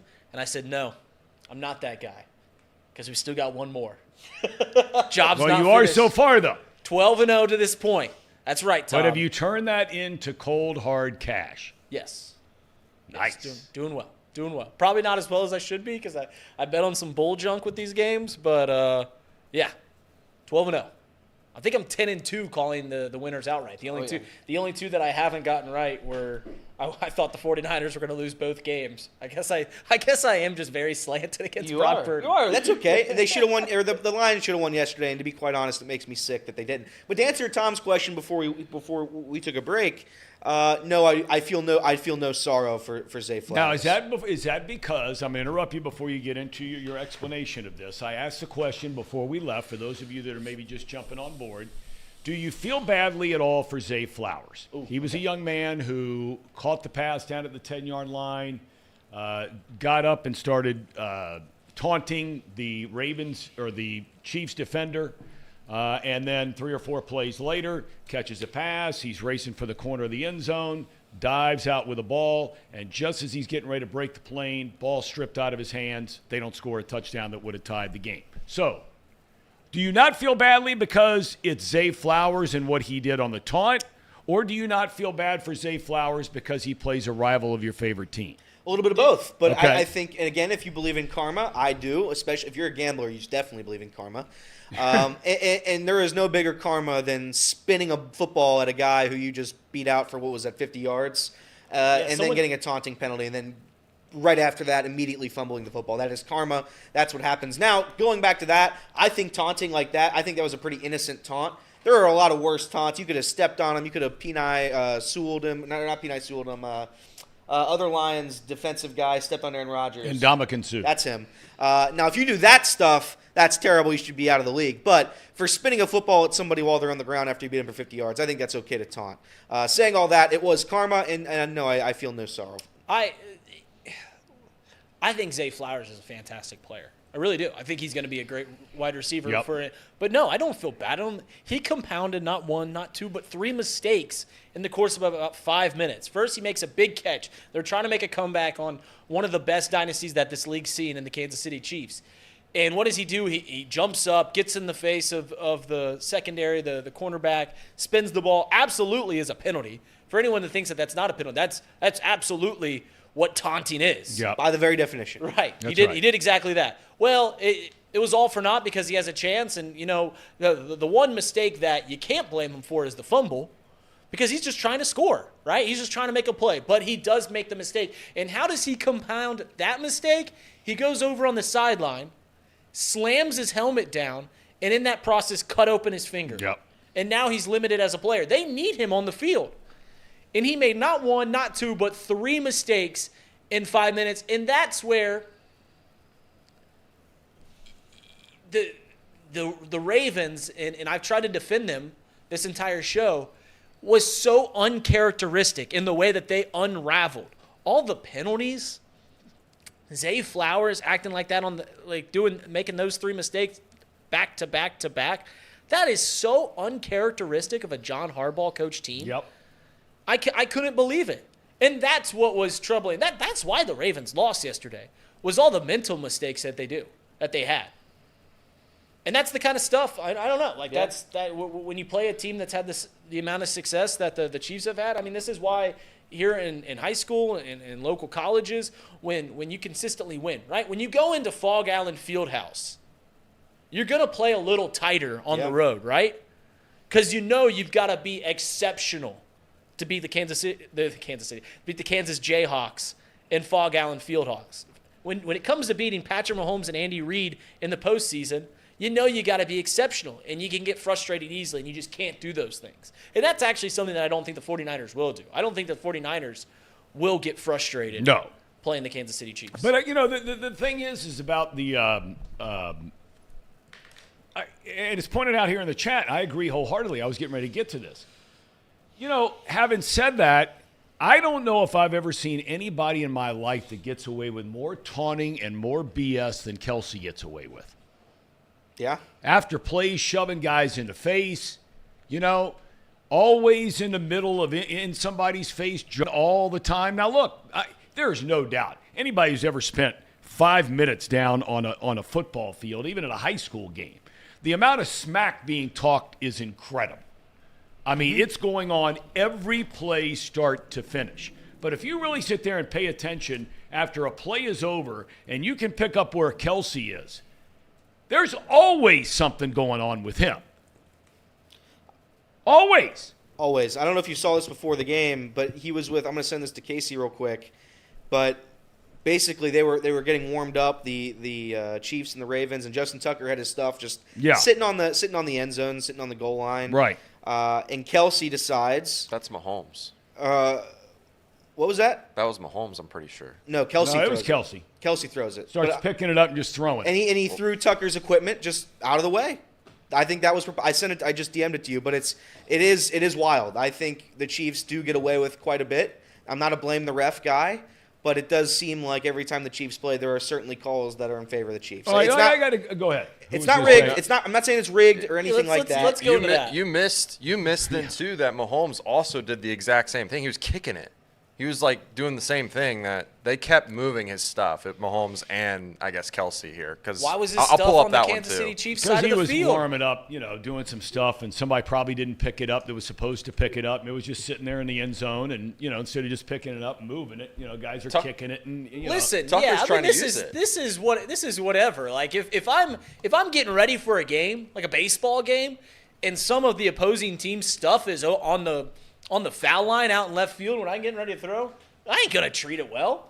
Like, what are we talking about here? He's kicking the kicker's football holder. Yeah. What do we? I mean, Look at this. Look at this disrespect. Listen, this isn't even as bad as what Mahomes was doing.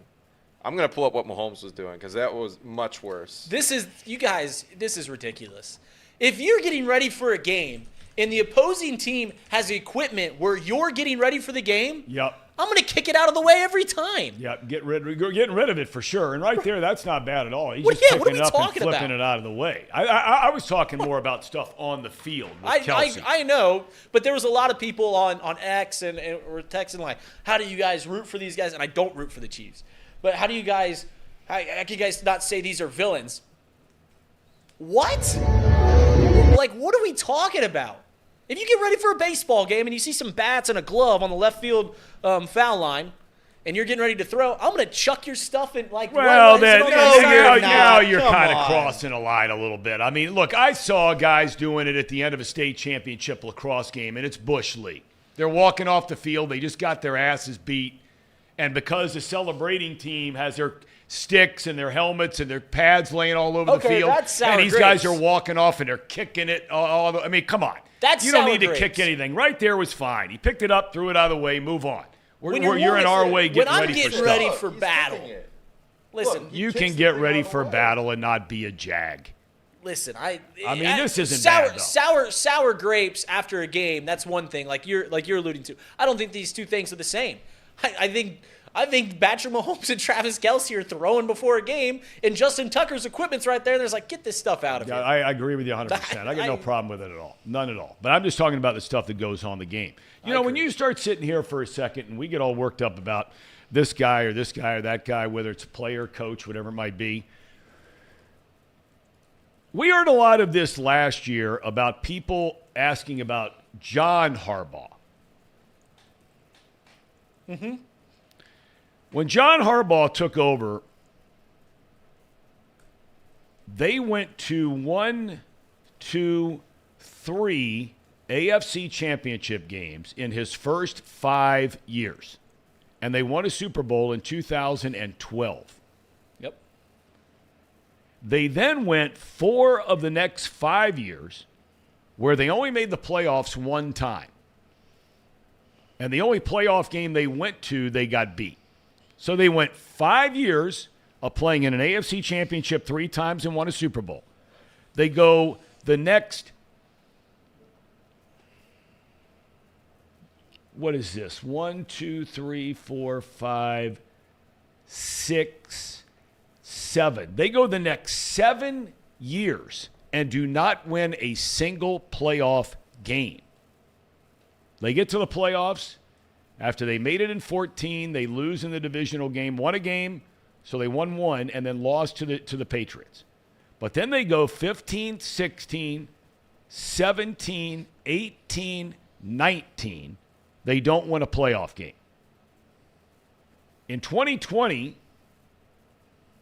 they lose to Buffalo in the divisional game, so they won 1. Didn't make the playoffs the next year. Last year, lose a wild card game to the Bengals. This year they win a playoff game, they lose a playoff game. So he has won 2 playoff games. 2. Since 2014. He's won 3 total since 2012. I mean, for a lot of guys out there, look at Mike McCarthy. I mean, they didn't win but 1 Super Bowl with him, but they were playing in that championship game seemingly every year. That's true. Right? That's true. And a tougher NFC, yeah. Yeah, and I mean, you know, look, I'm not sitting here suggesting John Harbaugh should be fired. I mean, his career record is 160-99. That's a 62% winning percentage. It's incredible.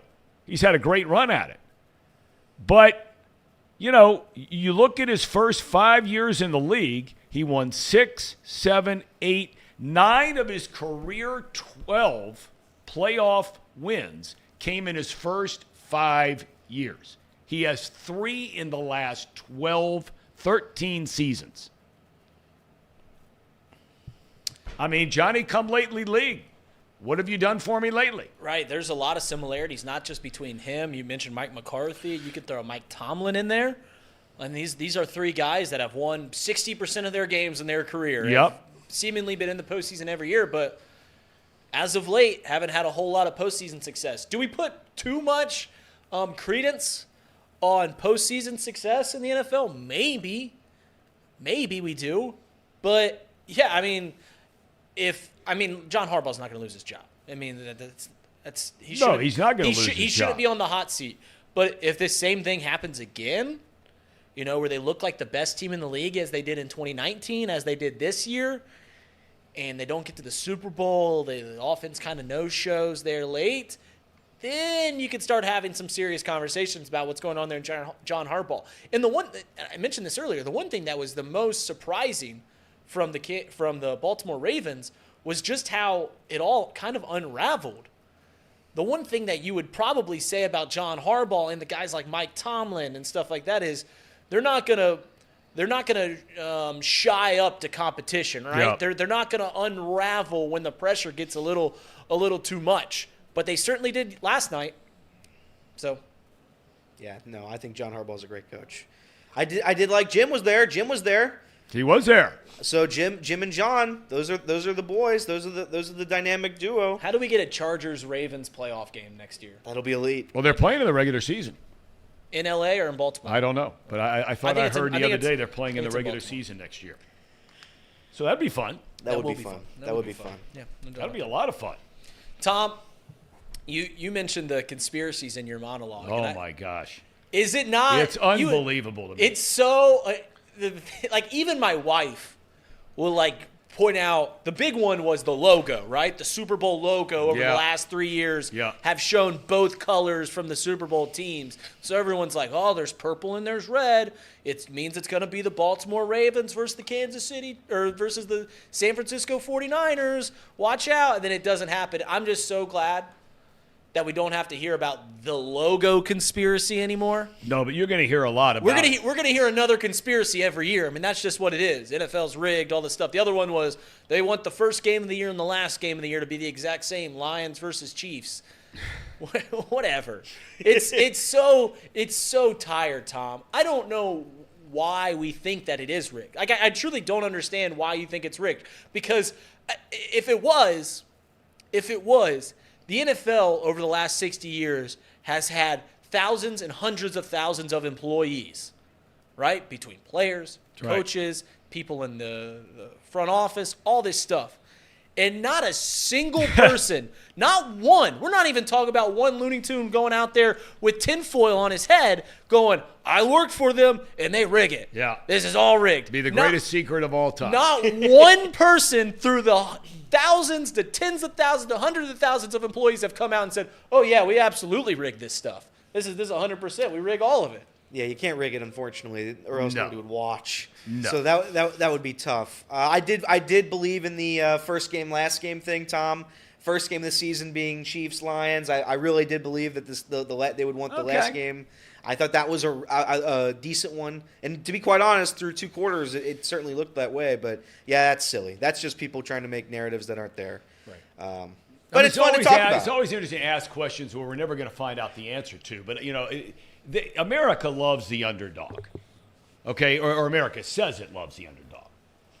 I'm not so sure that I totally buy into that theory. But there have been too many examples where I kind of think, otherwise, everybody and his brother would be rooting for Purdy. He's the ultimate underdog.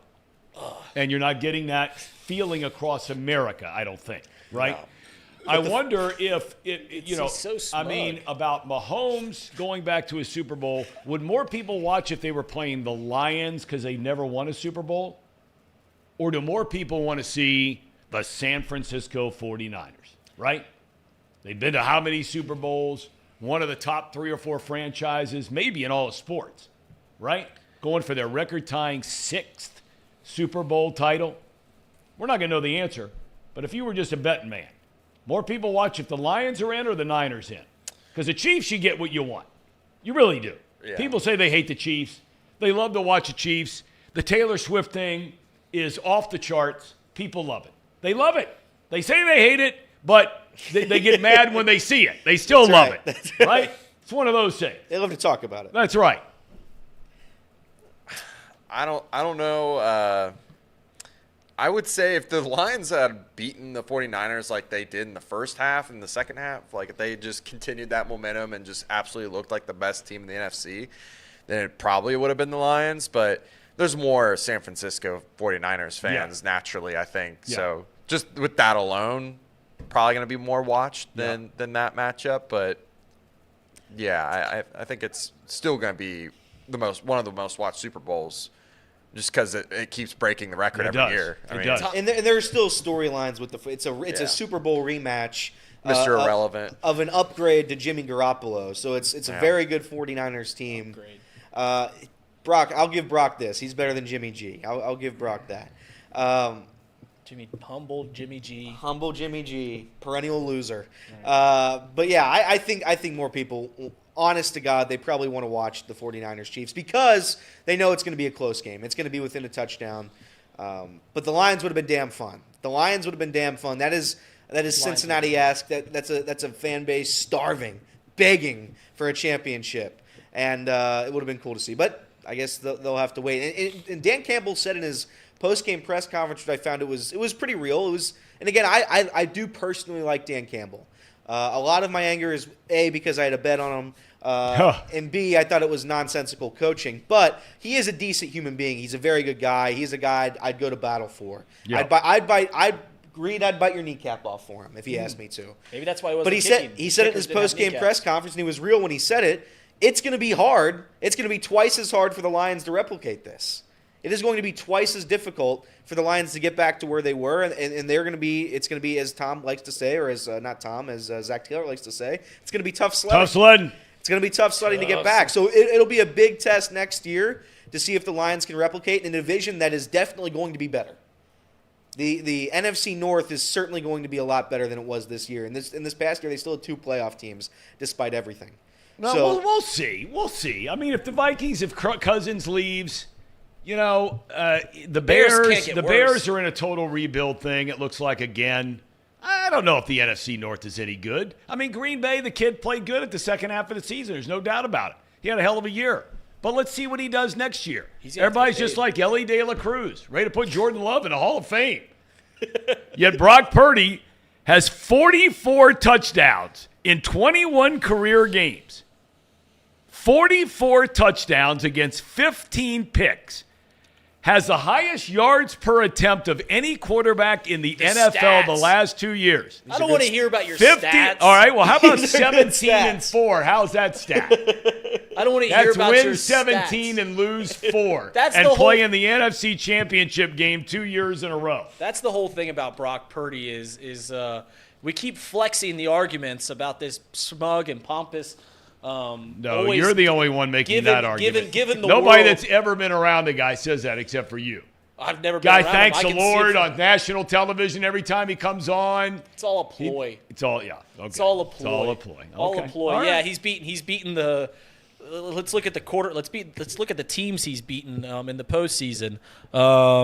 Geno Smith, Dak Prescott, Green Bay team, Jordan Love, Jared Goff. Yeah, some big time wins up there from Brock Purdy. The thing about Brock Purdy is the conversation flexes around every time we want to talk about his stats. Well, I can show some other stats that rival it, and then you want to go, okay, well, what about when he makes the big plays? Yeah, well, when I watch him, I'm not as impressed as when I watch other quarterbacks. So I don't want to do the Brock Purdy thing. Well, I want to do it real quick. I have one last Brock Purdy point. Okay. Because I think Tom might have swayed me there. You know who else talked about God in front of a crowd? A little guy named Jesus Christ. So maybe there's a little bit of similarity there. That's my guy, Brock Purdy. Oh, boy. Of course, if you're NBC, you cut that out when you repost it after C.J. Stroud does it. You got to make sure you cut that out of anything you have on your website because Lord knows we can't have that. Chi-Town Real Estate with a $5 super chat. Reed won't answer. You can't be a Cubs fan and talk about other smugness. How are Cubs fans smug? Oh, my God. There's no more salt to the earth. We're not spending another minute on this. This conversation's over. Because anybody for a second that doesn't believe that Cub fans have a smugness about them, I mean, they have truly lost their mind. We are not. We are salt of the earth. I love the people there. I'm not saying that. We're losers. Not what I'm saying. Everyone loves us. Everybody did until they won. Right. Everybody, that's when it all changed. When they won is when it all, actually, truth be told, it all changed when they lost the LCS against the Marlins. That's when the entire tide shifted the other way. Everybody used to root for the Cubs as a lovable loser. But even when they lost, the way the whole thing went down, everything changed after that. Come on. All right, I want to spend a total of 15 minutes on what happened, and I really mean this seriously. We jabbed Xavier a lot. I jabbed Xavier a lot. Here we go. But I mean, Didn't think we were gonna do I got to tell you, if I'm a Xavier fan today, and again, I just got finished saying 5 minutes ago, everybody can have a bad game. And you are playing the number one team in the country, and you're playing them on their home floor. And I think after watching here these last 2 or 3 weeks, remember the big kid, the 7'2" guy, he did not play against Xavier here. And it was a pretty competitive game. When that dude's on the floor, that is the best team in college basketball. Now, does that mean they're going to win the whole thing? Of course it doesn't. They could lose. They could lose to Carolina, or they could lose to Kansas, or they could lose to whoever. Could lose to anybody. But when they've got all their pieces, that is some kind of UConn team. And they have a lot back from that national championship. But, man, if I'm a Xavier fan today, this is something we have never seen happen to Xavier teams. And you can say, well, it's only one game. Dude, by February, the stuff early on, and I was all in Sean Miller's corner on this because I know exactly what he was talking about when he said we had a bunch of new guys coming in, we lost so much, we had very few, 2 players that played really at all last year. You had the injuries to Fremantle and you had the injuries to Jerome Hunter, so you weren't going to have them at the beginning of the year. They had some guys that weren't even with a team when they were summer practicing, so they had to learn all this stuff. And as recently as 2 or 3 weeks ago, I heard Miller on a post-game show talking about, we can't even put in this kind of defense I want to put in because we're just trying to learn the stuff that we never got to learn in the summer. So I'm on board with all that. I get it. But we're almost in February now. This isn't December losses to the fighting Joe Bidens or Oakland. Did we ever figure out, is that Michigan or California? Those are the games they lost at home, okay, to Delaware and to Oakland. Okay. Okay. But we are almost now in February. We are a month away from the NCAA the conference tournaments and the NCAA tournament starting. And you go on the road and get beat by 43 points? How does that happen? Tom, you're right. It is inexcusable. I mean, even for a team that has all of the quote-unquote excuses, that Xavier has, you just can't absolutely no-show. I did not even turn on the second half. I watched the entire first half. They did not score a single point until about the 16-minute mark. So like the first 4 or 5 minutes, they did not score. And then they went 10 minutes without making a field goal from like the 12-minute mark to the 3-minute mark. So it was all around just a terrible game. Here's the thing. And the point about Xavier is they don't have a single piece from their starting five a year ago. And this is the only excuse I'll make for them, is the Blue Bloods, right?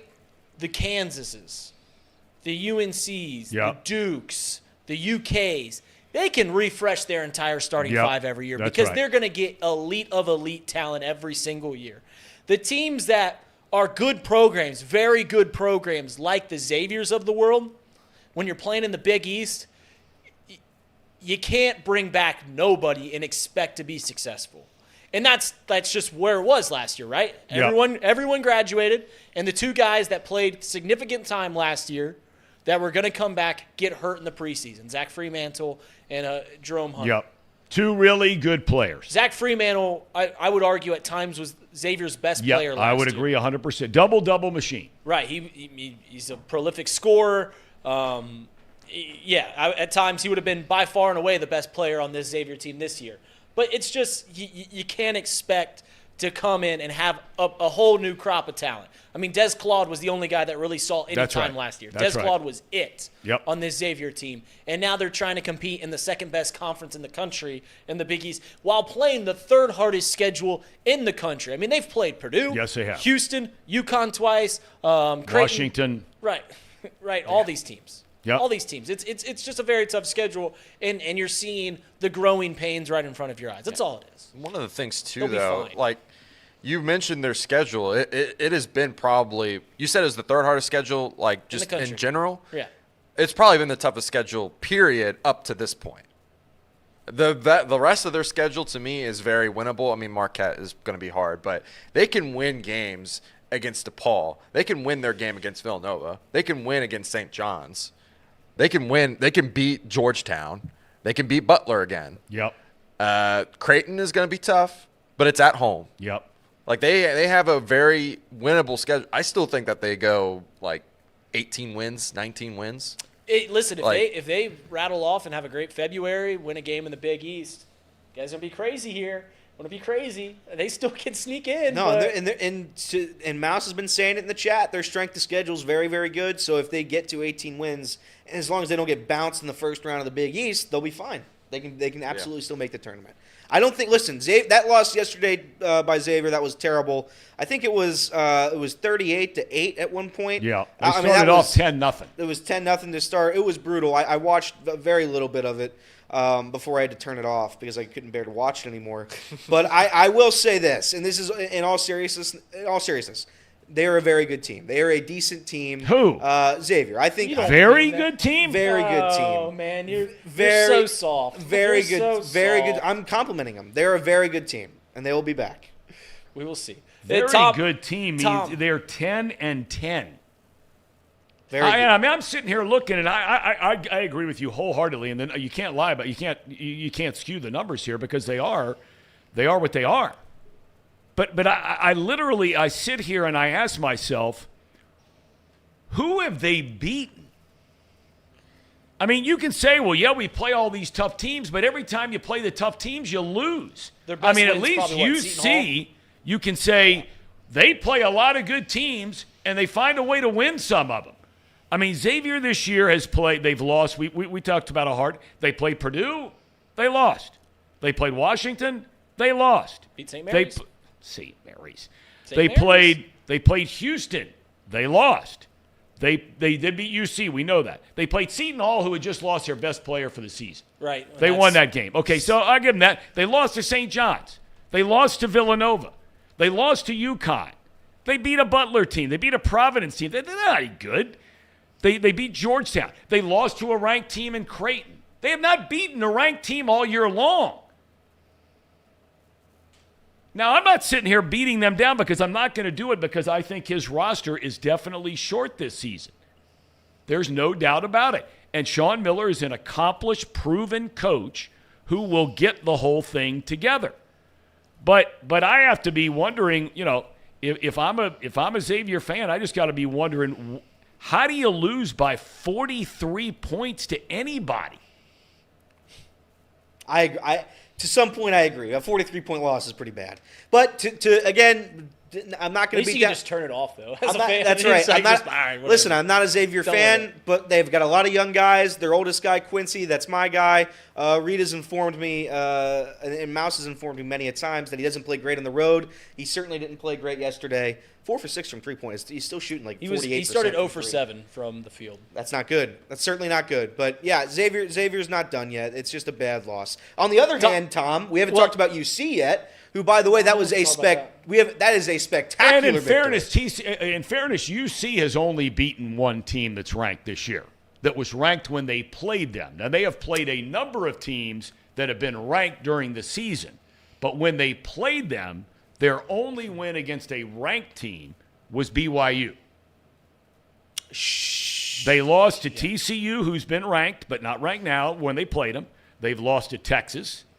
They lost to Baylor. Did you beat TCU? Yeah, They lost beat to, but TCU was not ranked.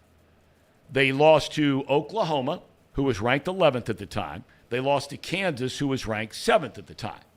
TCU was ranked, I believe. I think They weren't when they played them. No, I think they were because they were ranked 19th. Okay, well, then this is a different poll than they must be using. Because everybody. Then they've beaten 2 ranked teams this year, 2. Yeah. And they've played a ton of them, and we know they've got a ton more. After this West Virginia game, you got Texas Tech, who's beaten Kansas. They're ranked. You got Houston, who over the weekend, as good as UConn looked, Houston looked almost as good. That is a serious basketball team. Iowa State is ranked. They're going to play again TCU, who will be ranked. They're going to play Houston again, who will be ranked. They will play Oklahoma again, who is ranked number 11. So they got a chance to put together, if they can find a way to sneak a few of these out, a pretty good resume. It comes down to Dan Skillings. If Dan Skillings can keep up this performance or replicate this performance that he had on Saturday, UC's going to be fine. John Newman, a guy that Casey and Trace declared bad after I think 1 5-minute stretch in a game 3 weeks ago. He declared him bad? Yeah, he said he was terrible. He said he was terrible, Tom. I was trolling Elliott. This was the most important player on their team.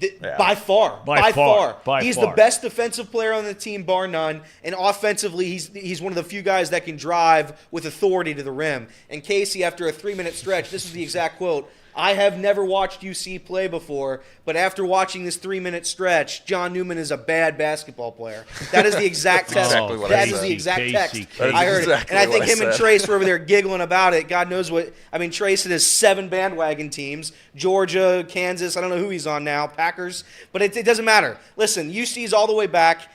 You win a couple games. All the way back. You beat all the way back. If you beat West Virginia, Tom, you're right on track still. You're absolutely on track. Absolutely, you're on track. And this is without Locken, by the way. I'm not the biggest Locken fan in the world. I think he's a little bit weak down low. But defensively, he's okay, and offensively, he doesn't do enough. But I will say this: if we're able to get C.J. Frederick back in some capacity, and we're able to have somebody that can shoot a 3-pointer, I think UC finished like 3 for 14 from beyond the arc in the win over UCF. Somebody that can make a 3-pointer, this team will be somewhat good going forward. Pretty good. They play 5 ranked opponents. The remaining of their schedule as it currently stands. Out of those 5, it's Texas Tech, Houston twice, Iowa, and Oklahoma. Which games do they need to win to, for sure, secure a spot? They need to win one of those games and win the rest of them. Just one? And or then maybe win the rest? 2. They probably have to they got 3 conference wins. They've got to get 5 more wins. More than likely, if they get to 8 or 9, they're going to get in. So you're going to have to find a way to steal one against a TCU or a Texas Tech or an Iowa State, but you can't lose to UCF and West Virginia.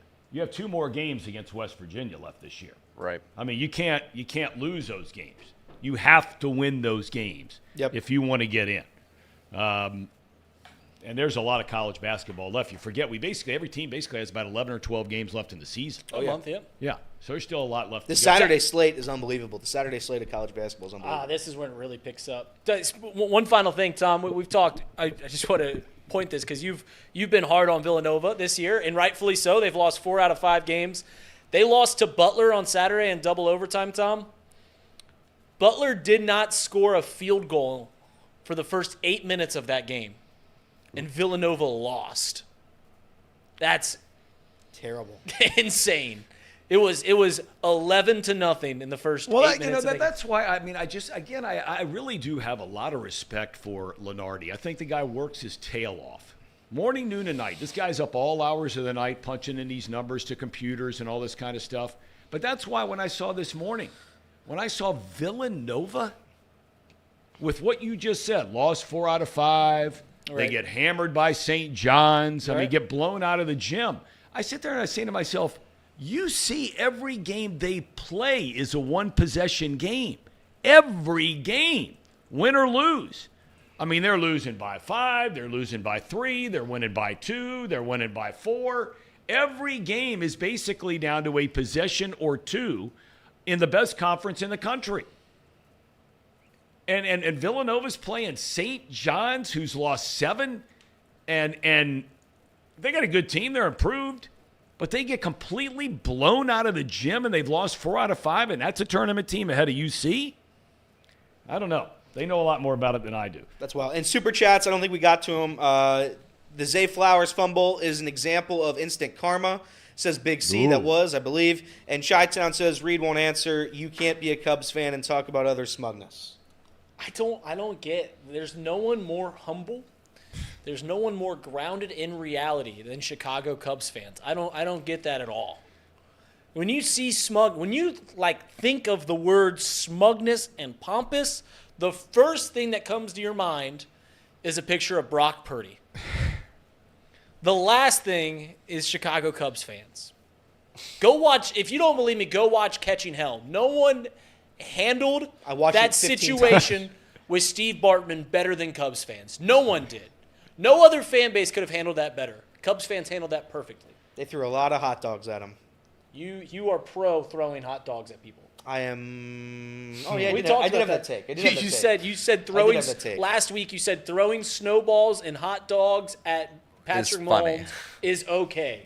That's because it's all in good fun. I did have that take. Just the fellas. Oh, that's fine. I'll stand by that take. That's just boys being boys. Superboy Wonder, one more super chat. Ravens are frauds, like Lamar fraud Jackson. Calling Lamar Jackson a fraud is silly. He's won 2 MVP. He's going to win 2 MVPs. It's silly. Calling the Ravens frauds when they kicked every team in the league's ass this year. And then they lose to the best dynasty we've seen since the Patriots. But Lamar Jackson didn't throw a 50-yard pass off a Detroit Lions helmet. Dude's 5 yards in front of his He receiver. didn't do that and had the exact same stats as Brock Purdy. But whatever. Do we have a cherry on top today or no? I think that was the cherry. That was it? That was it. That was it. Okay. All right. You guys have box lunch coming up. We do. Your day to host. My day to host. Your day to host. All right. Gentlemen, thank you. Everybody have a good rest of your day. God bless. God bless indeed. And it's time for box lunch. Here we go.